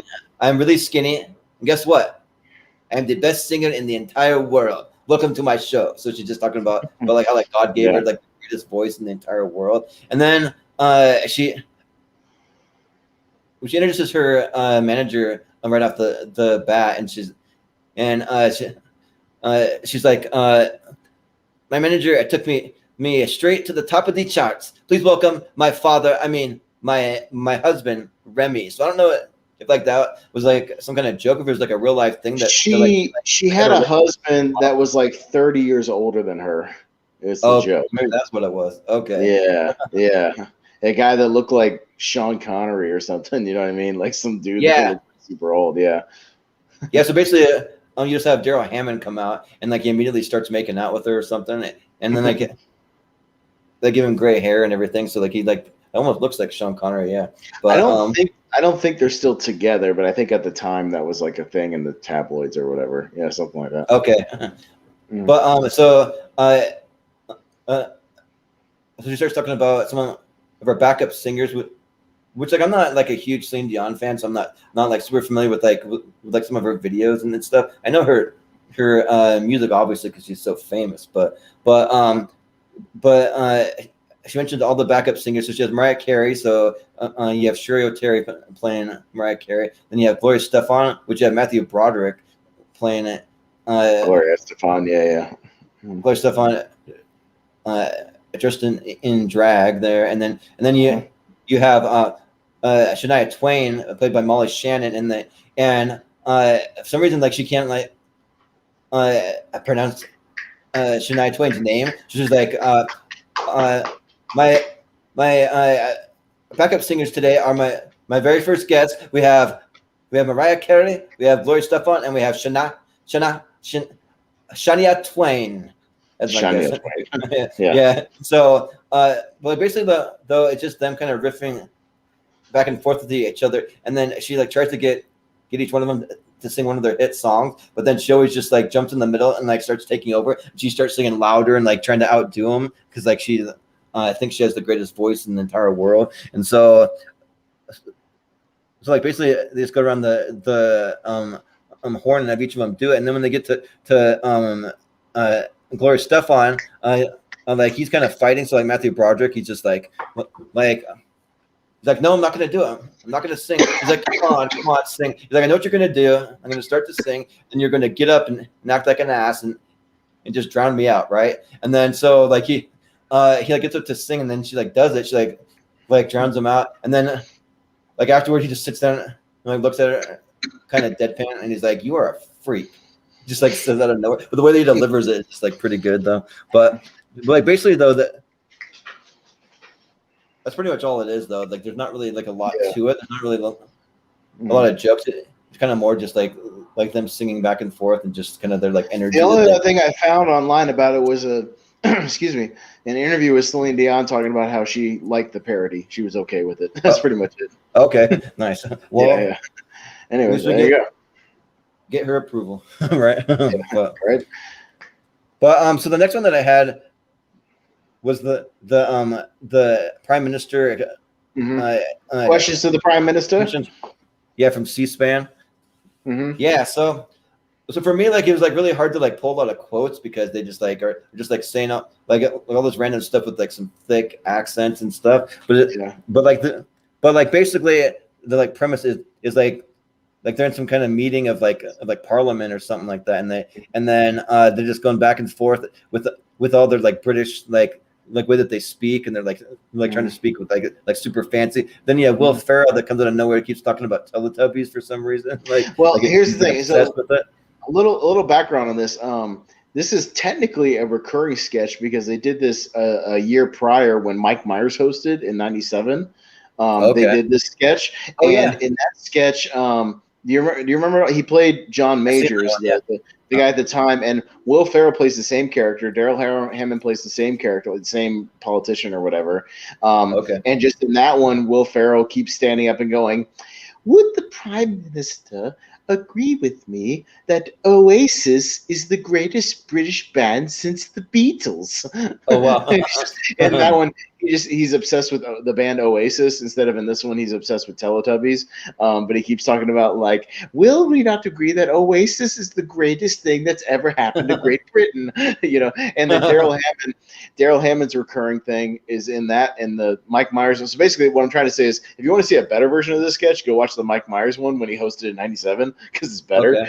Okay. But Daryl Hammond keeps standing up, going, "I'm wearing ladies' underwear." and everybody in the audience, and then everybody behind him in the audience goes, "Hey!" And then he comes up later and he goes, "I'm still wearing ladies' underwear." Hey! And the whole thing in that sketch was Mike Myers as John Major is like doing his kind of stuffy British impression. And every time the joke is that every time somebody would ask him a question about what he's going to do about something, he would just turn around and ask them what they're going to do about something stupid. So like this one, the whole premise is that Tony Blair, who's Matthew Broderick, is doing the same thing because like Colin Quinn stands up and he's like a guy from Ireland and he goes, "What would the Prime Minister do about the British oppression over the many years and years?" And Tony Blair stands up and goes, "I'd like to ask the fine gentleman what his country is going to do about 2 years of oppression known as river dance." And then he sits back. And it's just, he totally doesn't answer his question, just insulting him. And that's the whole idea. And that like Daryl Hammond stands up and he says something, but like it's total gibberish. And Blair just goes, "I honestly have no idea what the man has just said." And he sits down. Right. Yeah. And Will Ferrell just keeps standing up going, "Would the Prime Minister agree with the European Union? I mean, Teletubbies is the greatest thing that's ever happened to television." Yeah, like, "Which is your favorite, Tinky Winky?" Or, just he starts like rattling off all the characters. Who does the Prime Minister prefer? Tinky Winky, Dipsy, Po, or Lala? And then Lala. He rips off his shirt. Eventually, he's just got like a Teletubby shirt underneath his suit. Yeah, and then the Matthew Broderick's playing like the main Prime Minister Tony Blair, and he's like, "To whom is the right good gentleman referring to?" And then you see him with the shirt, he just like lunges at him and starts beating the hell out of him or something. Oh yeah. Everybody just starts mobbing him, beating him up, and then Tracy Morgan has a quick cameo where he's just like an American tourist, and he wanders in, and he's just tourist. Like, "Hey, is the Prime Minister going to do something about Big Ben? Because it's looking kind of janky and old." Yeah, right. Yeah. And would you kindly show the American tourist out, please? Like Miley Shannon's playing the person. Can I make a confession really quick to you? Yeah. I used to watch the Prime Minister's questions on C-SPAN when I was like in high school. Really? Like it used to come on at like really? At like 4 PM on like Tuesdays and Thursdays or something. And like it was, for whatever reason, there was like nothing else on at the time, and I would always flip on and watch it just because I was kind of fascinated by it. Because like the whole thing, if you've never seen the Prime Minister's questions, it's like a thing they do like once or twice a week in Parliament, where like literally the Prime Minister has like stand there, and all the politicians from all the different parties like ask him questions. And like it's kind of unique and interesting because every time somebody makes a point, the rest of the the politicians on their side or whatever will always be like, "Hey," we're like, "Yeah," like it's really entertaining to watch, even if you have no idea what they're talking about. Like go up and look up. They really do that. They really go like, "Oh no, this is a real no." They really go look up. You can look them up on like they post them all on the C-SPAN YouTube page. You can go watch them every week. Oh yeah, it's like a 30-minute thing. Like go watch an episode, and literally every time somebody does a question, well, maybe not recently because everybody's got like masks on and maybe they were probably like spread out or whatever, but like go watch one from like 10 years ago or something, and every time somebody says something, they'll be like, "Hey," or like, "Ah." It's hilarious, dude. It's great. So like it's a really fascinating thing. I wish they would do that here, honestly. Just have like an open forum where the president has to like answer questions on the fly in front of everybody. Yeah, they do that with like some. So I was talking to someone. I was talking to, I think it was Malcolm Lake, because he's from New Zealand, and so we're like talking about some stuff, and so I like brought up how like the president of New Zealand does like a little like Facebook Live thing, or like or like an Instagram thing where like she just literally just goes on and just starts answering people's questions, but it's like literally the president of like the whole entire country, and she's just answering all these random questions. So it's like things people are actually concerned about and they really want to hear. She does it like every single week. Like she on there. No, it's pretty cool. But what I'm really saying is, if you want to see a better version of this sketch, look up the one with Mike Myers back from 1997. Questions from the Prime Minister. It's it's a better version of this overall. Yeah, you have to check that out. Mm-hmm. But there's a little side note, like Chris Kattan, he like comes on and he's like saying something about like easing the Prime Minister under the open, rubbing his naked, quivering body, and then he like stops in the middle and he looks embarrassed and just like sits down, and then you see Matthew Broderick, and he's like, "Thank you," but the Prime Minister does not swing that way. Does not swing that way. Yeah, no. Chris Kattan's like basically describing how he wants to like basically make love to the Prime Minister. He's just like, the Prime Minister would like his hands massaged and you know, like I'm saying all that. But it's good stuff. Yeah, it's entertaining. It's not like the funniest punchline sketch ever, but it's pretty entertaining. Will Ferrell was funny in it too. Like everybody was pretty funny in it. Yeah, like I just feel like that. Like again, like so many of these sketches are just all about the delivery. So it's like a lot of super just like Will Ferrell's delivery is what makes it, because he's like just like jokes. He's just like kind of he's got his like shoulders bunched up and he's talking really high. But he's just, would the Prime Minister agree with me that Teletubbies are, you know, just the way he's kind of delivering the lines is just really funny. Mm-hmm. Like I've seen so many interviews of like famous comedic actors that have been asked who's your favorite comedic actor to perform with it, and like surprisingly, a lot of them have said Will Ferrell. Like it's surprising amount, because like he just has like super great timing, and he knows exactly when to deliver stuff, and like he knows exactly like how much emphasis to put into certain things. He knows the right moments to be over the top, the right like minutes. That gives me an idea. Back, like all the things. Yeah. He's probably got around 40 movies. We might have to do a tier ranker fights with Will Ferrell movies. Might be a good one. I'd be down for that. Yeah. Yeah. He's got that sweet spot that we're always talking about, like 30 to 50. I feel like he's got about that many movies. So yeah, we could definitely do a Will Ferrell tier ranker fight for sure. Have to do it for sure, because like I'm kind of wanting to like do something like comedy related. So yeah, I'd be up for that. Well, another great idea from me to you, sir. So right. Appreciate it. But so the next sketch that I had was the prom limo. The prom limo one. So I didn't have much to say about this, bro. There's really not much to it, to be honest. Yeah, for me, I didn't really have a whole lot to say. Basically, so what it is like these two couples on a prom date. So you have Sherry O'Terry and Matthew Broderick as one couple. Then you have Molly Shannon and Will Ferrell as the other couple. And it's just basically them just like being high school kids after prom. They're in the back of a limo. They're all getting drunk, and then there's something shocking that just happens at the end. But like in between, they're really not really that much to it. They have a little thing where they start singing. They're singing a song, but it's not like a well-known song. They're just singing like some original song, which is why I didn't really write it down, because it's not like a funny song. They're just like singing something, and I think it was just more of an excuse for Matthew Broderick to sing, because he was getting really big on Broadway at the time. So maybe it's just an excuse for Matthew Broderick to do a little singing. Yeah, right. Yeah, so Will Ferrell's just basically playing a version of like his old school like drunken frat boy character, essentially, that he kind of always plays. Yep. So like basically they like say like, why don't we all stand up and stick our heads out the sunroof? And so when they do it, you can clearly see that it's like some kind of platform, because like they're like 3/4 of their like entire bodies are sticking out of the sunroof. So it's like that's not really like very realistic. Oh yeah. But like so they start singing, and they're kind of yelling at like people as they drive by just for fun and stuff, because they're all like just drinking and being high school kids. And then he's like in the middle of the song that just Matthew Broderick goes like, oh, look out for that overpass, and then it just kind of cuts away, and next thing. When the camera cuts back, you just see like a decapitated Will Ferrell, and so he just has no head, and they kind of get like freaked out for like a quick second, but then they go back to singing again or something. So I'm like, okay, yeah. I was impressed with how quickly they swapped out Will Ferrell for the dummy. Like it's within like 3 seconds. It's pretty quick.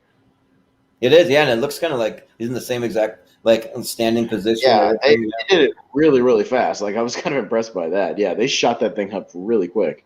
Yeah, right. They probably had it just like ready to go to just shoot up there or something. Shoot it right up there. Yeah. yeah. It was a good little button to the sketch, but that's really was like the whole joke of the sketch is he just gets decapitated at the end. That's pretty much it. I think there's some other Saturday Night Live sketch where like someone gets decapitated at the end, and so it's the one with so you've ever I've seen the Dead Poet Society parody with where I want to say it's where like Pete Davidson, he gets decapitated at the end. Have you seen that one before? Oh, it's probably from like 5-6 years ago, something like that. But yeah, so like it kind of gave me some vibes of that a little bit, where there's like something super serious going on, and then all of a sudden like he just gets decapitated, and there's like blood everywhere. And just, right. But so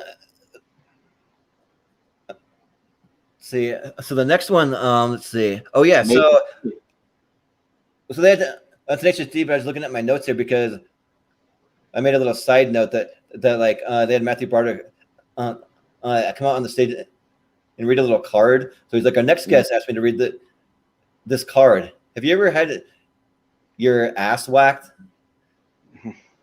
Well, it hurts, but then it feels good.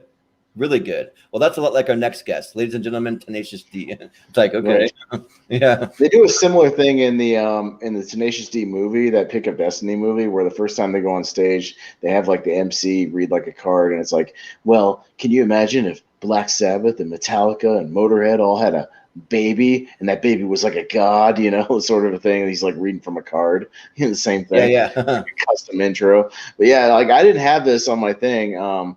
But I thought it was interesting. It ties back to what we're doing right now. This is the first time since 1986, the season we're watching right now, that they had like a comedy or a musical act come on that wasn't part of the original lineup or whatever, like a special feature. Oh, really? Yeah. That was the first time. The first time since the season we're watching right now where they had like Penn and Teller or right. Sam Kinison or whoever, you know what I mean? Things like that. Yeah. Spike Lee, all those random people. Mm-hmm. Yeah. Mm-hmm. Yeah. So like basically they came out and they performed a super long song. I almost thought that it was 2 songs, but it's like it was 2 songs. Long. Okay, because like so it was the history of Tenacious D and Double Team, but they mashed them together. Okay. It's like one big long song, but it's 2 songs mashed together because you can look up the individual songs on YouTube. Yeah, for sure. Yeah, but when you listen to the lyrics though, like there's some pretty funny lyrics, just like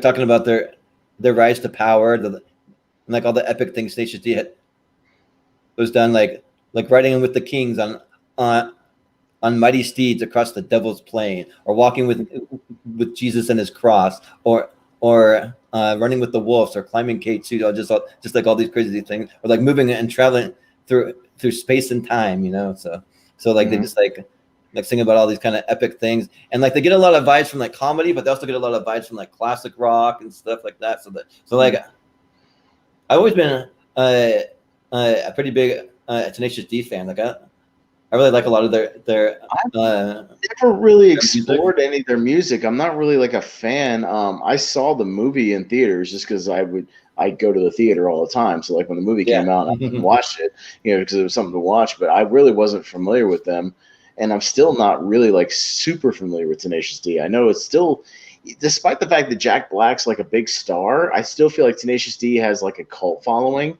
not like a mainstream following. There's still kind of this thing that a lot of people still don't know about Jack Black. Yeah.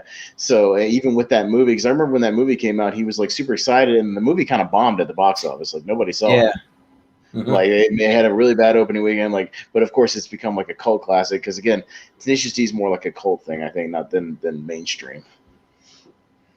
Yeah, like I grew up listening to them when I was in high school. Though they had like the greatest song in the world tribute, or they had this song that's called Wonder Boy.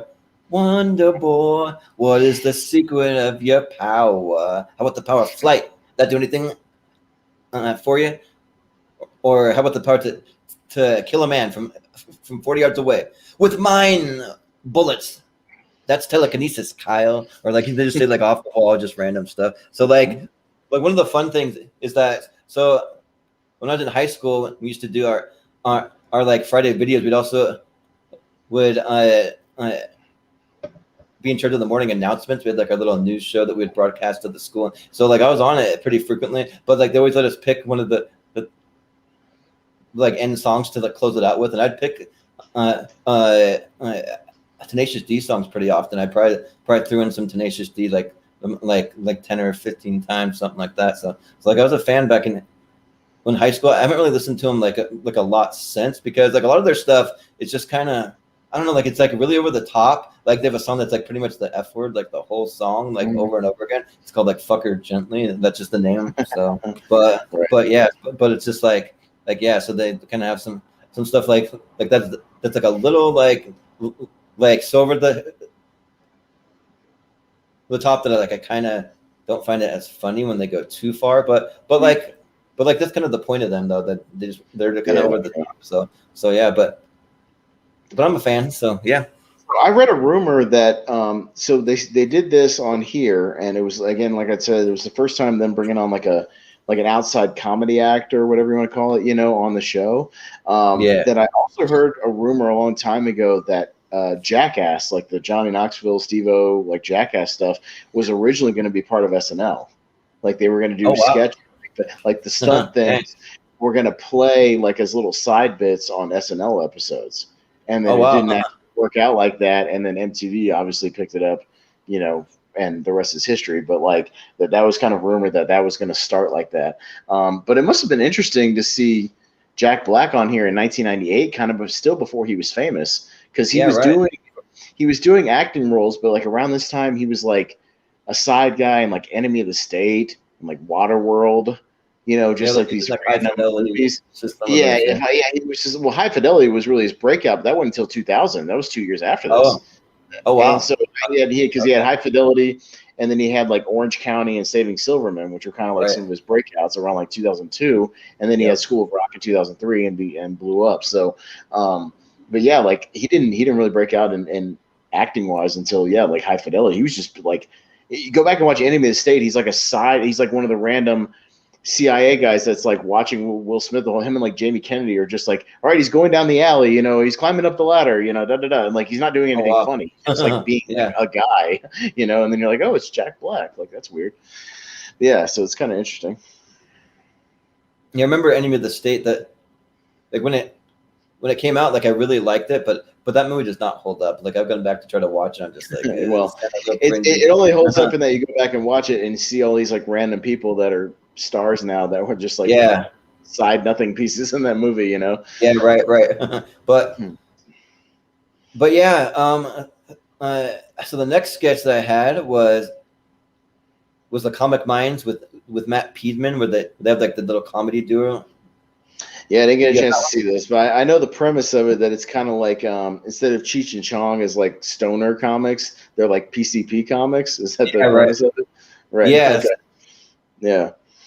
Yeah, so they're like PCP comics. The thing is, though, like Matthew Broderick plays it super deadpan and like super just kind of like he's like hosting like a real professional, almost like a news show that's just interviewing these like comedy guys. And then Will Ferrell and Tracy Morgan playing the duo, and so they keep playing clips from all the comedy albums, like all the clips. Just like them having really bad trips and like freaking out and screaming and yelling, and just like they're not really doing comedy, but it's so funny because of like how Matthew Broderick is like just so deadpan. So like you'll have so he's like was asking them questions that like how they came up with the inspiration for some of their bits, and Will Ferrell just goes between 1978 and 1982, we smoked angel dust approximately 82,000 times. So we got a lot of inspiration there. So, and then Matthew was like, and the comedy that resulted was memorable. Let's listen to a selection from our first comedy album titled "I Can Fight Off 10 Cops." This bit is called "I Got the Ice in Me," and then like you just keep. like hearing them just like freaking out. You hear like Tracy Morgan going like, "I got the ice in me, I got the ice in me, I got the ice in me," and then like Will Ferrell just like screaming in the background, and just the two of them just like tripping balls off of PCP, just like having these really bad trips on it. And then you like cut back to Matthew Broderick, and he's just laughing, and he's like, "Ha ha ha ha! Yeah, that is very good." He's like, "Man, oh man, that is good stuff." But just them just like having a that bad cops thing is funny that you say the 10 cops thing, because I literally, no joke, saw a cops episode where there was a dude in front of this gas station on PCP, and it literally took 6 cops to like bring this guy to the ground, like to even get him on the ground. Like they had this dude like up against a car, and he was fighting off 6 cops, and like not even like tiny people. Like all the cops were like big. They were all like at least 6 feet tall. Like a couple of them were really like really big, like vice cops, and like this dude was fighting off 6 dudes, and like that stuff is legit, man. Like it's almost impossible. Like he's on PCP or something like that. No, he was legit on PCP. Like, because they found out later, like, they did the like they found some stuff on him, and they did like that field test where they can like break it in the little bag or whatever, and it was PCP, and they were like, yeah, he had to be on PCP. He was fighting off 6 of us, and we couldn't get him to the ground. Like they're just trying to wrestle him to the ground just so they can put cuffs on him, and they can't even do that. Like it was ridiculous. Man, I miss Cops. Like I used to watch Cops all the time. Actually, like that was kind of like an entertaining show, just seeing all the random stuff that they would encounter, you know. But yeah, but then so like it just kind of keeps going like that. So Matthew Broderick's like, it was like then you came out with what would be your most seminal album, I'm Going to Cut Myself, and then just jump off a moving train. And he's like, listen to a comedy scene entitled "There's Snakes in the Toilet." So like, you see all kinds of crazy. There's another Cops episode where this dude was on Angel Dust or PCP, whatever you call it, and he started biting his brother in his apartment because he saw like a demon on his shoulder. Oh wow! and he tried to bite the demon on his brother's shoulder, and he kept going like he was all whacked out. And they get him outside, and he's just like, "I'm sorry, officer. I'm sorry, officer. Sorry, officer." Yeah. Like it's just one of the craziest episodes. Like always their craziest episodes when they encounter people on PCP. Yeah, like it was ridiculous. Yeah. Yeah, right. But so like at the end of it though, they're talking to Will Ferrell, and he's like, well, after we broke up, I started a mescaline comedy team called Orbit and Flacco. Then 3 years later, I got into a crystal meth comedy team called Orbit and Fred, which led me to start a freebase comedy team called Orbit. Right. It's like just him, yeah. But then the very last line, he's like join us next week where we're joined by crackhead Dave Coulier. And like he's just like Uncle Joey from Full House, like he's he does clean comedy or like whatever, yeah. So but yeah, so like I think that's pretty much all that I had for the episode though.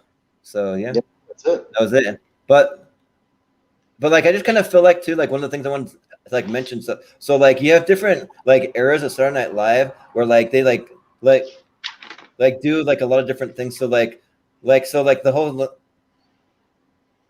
like stick for this era is either talk shows or doing like the deadpan stuff. So then we'll like do that all the time. But then like for the season we're watching, season 12, you got like the like 20s and 30s stuff. You got Go Picture Kid. You got and like they would always do that kind of stuff. So I just thought that's kind of interesting. If you look at and a lot of recurring characters.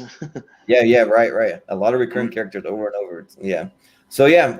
But yeah, so I think overall though, I wasn't a huge fan of the first episode. I mean, I give it like a 3. Like I didn't think it was really that strong for me of the Joe Montana one. But for the second episode though, like I thought there was a lot of fresh stuff. So like that's with this episode, in particular, the Matthew Broderick one is like just like why like kind of introducing something from like a different season because it really just kind of freshens things up. And like I found myself laughing like because it was funny, but also because I hadn't seen a lot of these like cast members and characters for like quite a while. So like especially like with the ladies man stuff. It just started off with a bang. I think that was the best sketch of like both of these episodes. Are just so good. I was just dying laughing. Yeah. So this episode was pretty solid for me. I give it like a 7 or so because I think the first half was way strong. I think the first half was like way stronger than the second half because the first half you had like the really great ladies man opening. You had like the monologue, which was okay, but still pretty good. The Flex commercial was funny. The view was really good. The dinner party thing was funny again because of the performances and how silly it gets. But then, like, the second half, you get, like, the Pretty Living sketch, which, again, was probably one of the worst ones I've ever seen. So, like, that dragged it down a lot because, like, that was really bad. And then, but, like, the Prime Minister's questions was okay. Again, there's a better version of that, so that kind of tainted me because there's a better version out there that I think is funnier. And then, like, the prom limo thing was just, like, meh. So, you know, again, but, you know, like we talk about a lot, really high highs and pretty low lows, you know, for a lot of SNL episodes. Yeah, but even the Celine Dion one that they had, like, it wasn't really that great. Like, it was just so. I'd give that one like a 5 out of 10. So like, you pretty much had like a mix of like some great ones, some horrible ones. You had one that was in the middle of the road. So yeah. Oh, yeah. So yeah, but that's pretty typical of most SNL episodes. You know, it is what it is. Yep. Mm-hmm. Yeah. So, but yeah. So that'll do it for this week. So I know we're gonna move on, and like I always forget to see who's going to be hosting the next episode, but well, you know I've got all the information because you know I have to tell you what we're watching next week. You know, with our theme episode too, right? So, so anyways, next week, So the first one we're obviously going to keep going with our season 12. So we've got season 12, episode 10 with host and musical guest Paul Schaefer. So David Letterman's band leader Paul Schaefer, that most people know him from, will be hosting. Yeah, so it should be, you know, musical ones that are musical. And well, actually, we'll touch on that because funny coincidence, the one we're going to watch also has one where the guest is also the musical guest is also the host. So what we're going to be watching is season 27, episode 12 from 2/2/2002. So February 2nd, 2002, with host and musical guest Britney Spears. Okay. So, and the reason we're going to be watching that is because she's been popping up a lot in the news recently over the last week or two. I've just seen her in a ton of headlines and things. Yeah, the Framing Britney Spears documentary that's coming out. There was like there's a bunch of stories I saw about her, people accusing her of not writing her own Instagram and Twitter posts or something, and there was a big blow up over that. And then coincidentally, this past week's SNL opened with like a Britney Spears talk show sketch, like with somebody playing Britney Spears. So, you know, all of a sudden Britney Spears is like back in the news. So we're going to go all the way back to 2002.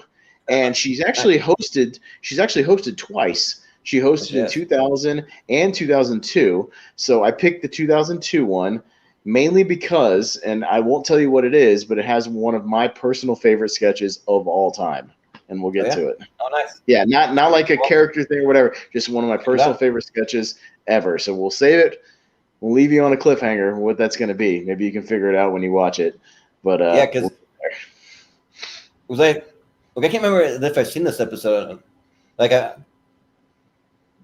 I won't really know until I actually go and watch it because there's a lot of episodes where like just from the description I don't really remember much about it, but then when I start watching, I'm like, oh yeah, I've seen this one before, you know. Sure. So like, well, yeah. So I kind of looked at the outlines of both of them, but when I saw, let's just say when I saw one of my favorite ones of all time on one of the episodes, that's the reason why we're doing the one that we're doing. So, but again, I just wanted to tie it in with something going on. Britney Spears has been making headlines again for whatever reason. So we're going to watch an episode from 2002 with Britney Spears. And again, we'll get kind of a little bit of the cast we just saw in the Matthew Broderick episode. So we still got Will Ferrell hanging around and a couple of the ladies, Tracy Morgan, but we're also going to get like Jimmy Fallon's on the show now and Tina Fey's on the show now. And, a couple other newer cast members. So it'll still be a little fresh. So it should be a lot of fun.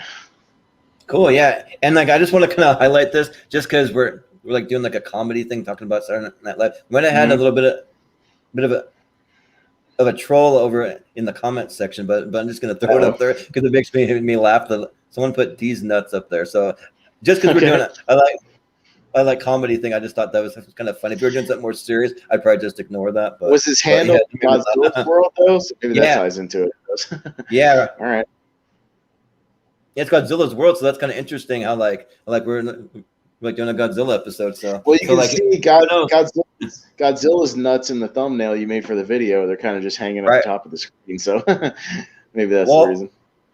Well, whoever you are, Godzilla's World, you kind of tie into the episode anyway. So sure, but whatever. Yeah, but yeah, man. But just like thinking about like all the Britney Spears stuff, the Britney Spears stuff is like so weird to me because like if you even go watch some of her like live Instagram and live Facebook things, like she'll do like some Q&As, and it almost seems like she's not really the one answering the questions. Really, almost like someone's feeding her some answers, and like I always have like the vibe of like someone that's like being held in like some kind of room, and like she doesn't really want to be there, but she has to kind of put on like a smile and just kind of do it, or like maybe she's on drugs, or maybe that's like, I don't know. Really that's some of the stories that I saw. It was all about like she's not really doing her own Instagram stuff. She's not doing her own Twitter stuff. And then she came out and was like, "No, I write all my Twitter stuff." And everybody's like, "No, you don't." Like, come on. Most of these celebrities have like Twitter accounts that they have like a publicist write for them because they're not sitting there tweeting from their phones. Like they're busy doing other stuff, you know. Yeah, even when they used to have like MySpace profiles, like they always had somebody else run those and upload all the pictures and upload all the stuff. You know, like they're not actually doing that. So, like, why would they? Well, it's the fact that, like, why didn't she, like really go on tour anymore? She has a Vegas residency where she just stays in one place and performs at, like, one venue all the time. So, like, that just seems a little kind of weird to me. Like, she's been doing it for, like, for a long time. Shania Twain does that, too. So does Celine Dion. Speaking of Celine Dion and Shania Twain, they both have a Vegas residency where they just do the same show every night. Right, even Garth Brooks has one. So, like, there's a lot of people that, like, just...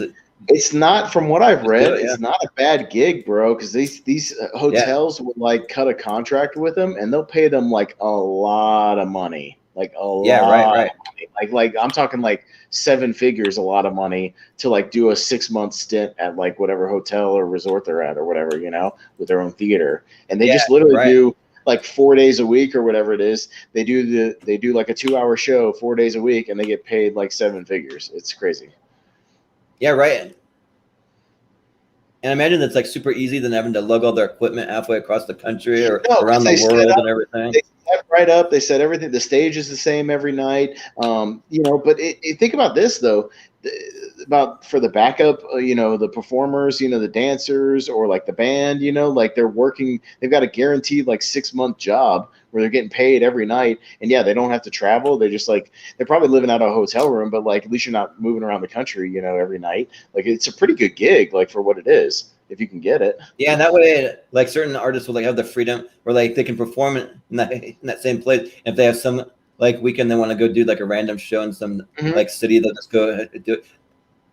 Because I had a job for about a year where I set up stages and like did all the video and sound for like major like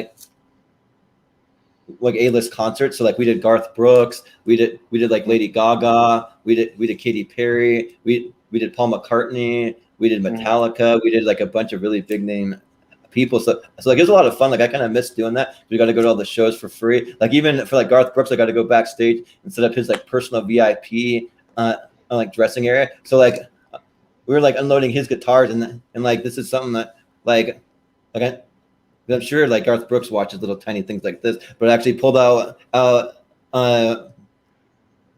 one of Garth Brooks' guitars when I was unloading it because I was like, this is Garth Brooks' guitar. I'm never gonna have another shot.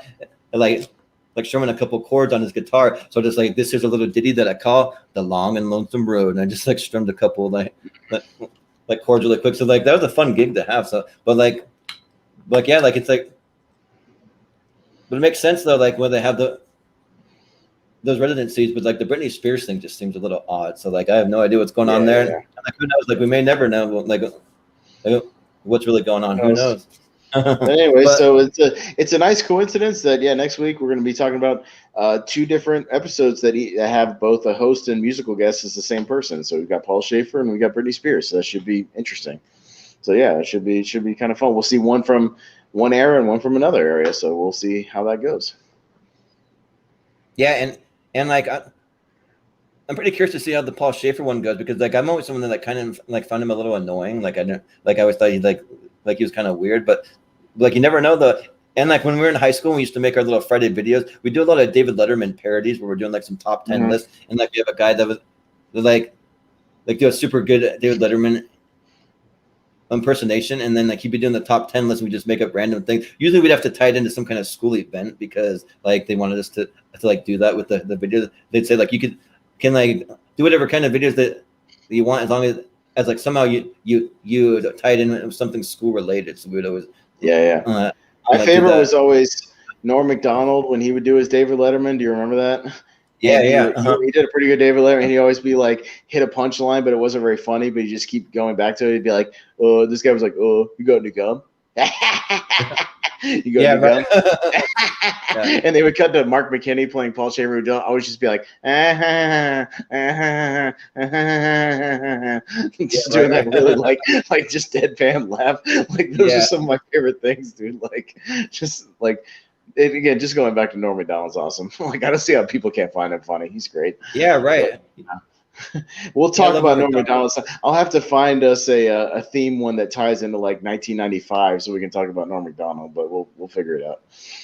Yeah, I miss the days when like talk shows used to have those little side guests, kind of like Jay Leno had that Kevin guy who was like the band leader. Do you remember that guy? That like. Well, yeah, and what I remember even more than that was, you remember when Mad TV used to do it, where Frank Caliendo would do like the Jay Leno, right? Yeah, like, then they would cut over to Ari Spears would play Kevin, and he would just do the super over exaggerated where he would go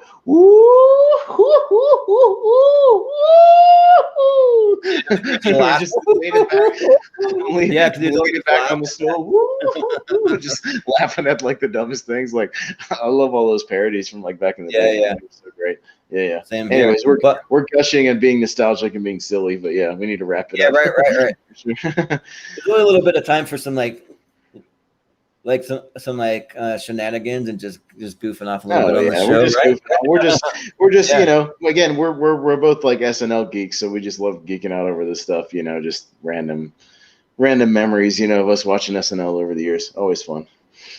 Yeah, so if anyone ever comes across this content and they want to come talk SNL, we're always down for that. Like if you want to chime in the comments, if you ever have any suggestions for an episode, you can always either hit us up in the comments, or we also have an email that's moviehero2121@gmail.com. So if you have any suggestions, we're definitely open to those. You can also hit us up over in the Schmodown Friends and Family group. We're always over there too. So yeah, we're always down for suggestions. But yeah, we'll just kind of wrap it up there. But Austin, where can the people find you? Yeah, Movie Hero Pez on Twitter is my newest Twitter thing. I'll promote the shows, and yeah, if you want to hit me up over there about anything show related, any of these shows, just talk to me there. And yeah, you'll see me chiming in on the Schmodown Friends and Family page too. You know, the usual nonsense, having fun over there. And we got shows coming up. Yeah, tell them about the shows we got coming up over the next week or so. Yeah, so we got some fun ones coming up. So we're actually we're going to be doing Tier Ranker fights tomorrow night at 5:30 p.m. Pacific time, and we're going to be doing best and worst horror movies of the 2000s. So it should be a fun one, and we're going to have some pretty fun guests. We're going to have Mark Edward Hoyk on there. We're going to have Andres Gallegos is going to join us. I'm not 100% sure how to pronounce his last name. Might be Gallegos, possibly. I'm not 100% sure. I'll have to ask him. We'll have to ask him on the podcast. Yeah, ask him when we're live for sure. We'll make sure. Yep, exactly. And then we're gonna have another guy who was one of the guys that I faced off over in the Titan Trivia, Anthony Tisdall, who said that he's seen every single movie on the list. So I'm excited to hear his take on a lot of those. And then I've seen all but one. Yeah. Oh, nice. Yeah. I'm slowly working my way through it. You'll find out if you tune in which ones that I've seen and which ones that I haven't seen. But I will say that I'm halfway through the remake of Dawn of the Dead, so I'm going to finish it up tomorrow. So I'll definitely have that one in the books before we film. So yeah. But all right. Yeah, and then you can find me doing some of our other shows. So like we have a way long overdue because we decided to push our blind spot show to I'm only doing it once a month. So we sure are going to cover Taxi Driver. Actually, finally watched it, so I have seen Taxi Driver for the very first time. It's a pretty awesome movie. It like definitely kind of has some kind of like I don't know, sort of creepy vibes to it a little bit. But yeah, there's a lot to talk about with that movie, and you can see the influences on a lot of other movies in that movie. So there's a lot to talk about. Sure. So yeah. But yeah, my usual co-host for Terranker Fights, I think he just got back into town. I think today. So we're gonna try and nail down a time for that for sure. So you can watch for that. But yeah, basically other than that, that's where you can find us. So yeah, this has been a fun time. So I look forward to what's coming up next week. And yeah, so for Austin Pez Howell, I have been Jordan Movie Hero Anderson, and we'll see you next week.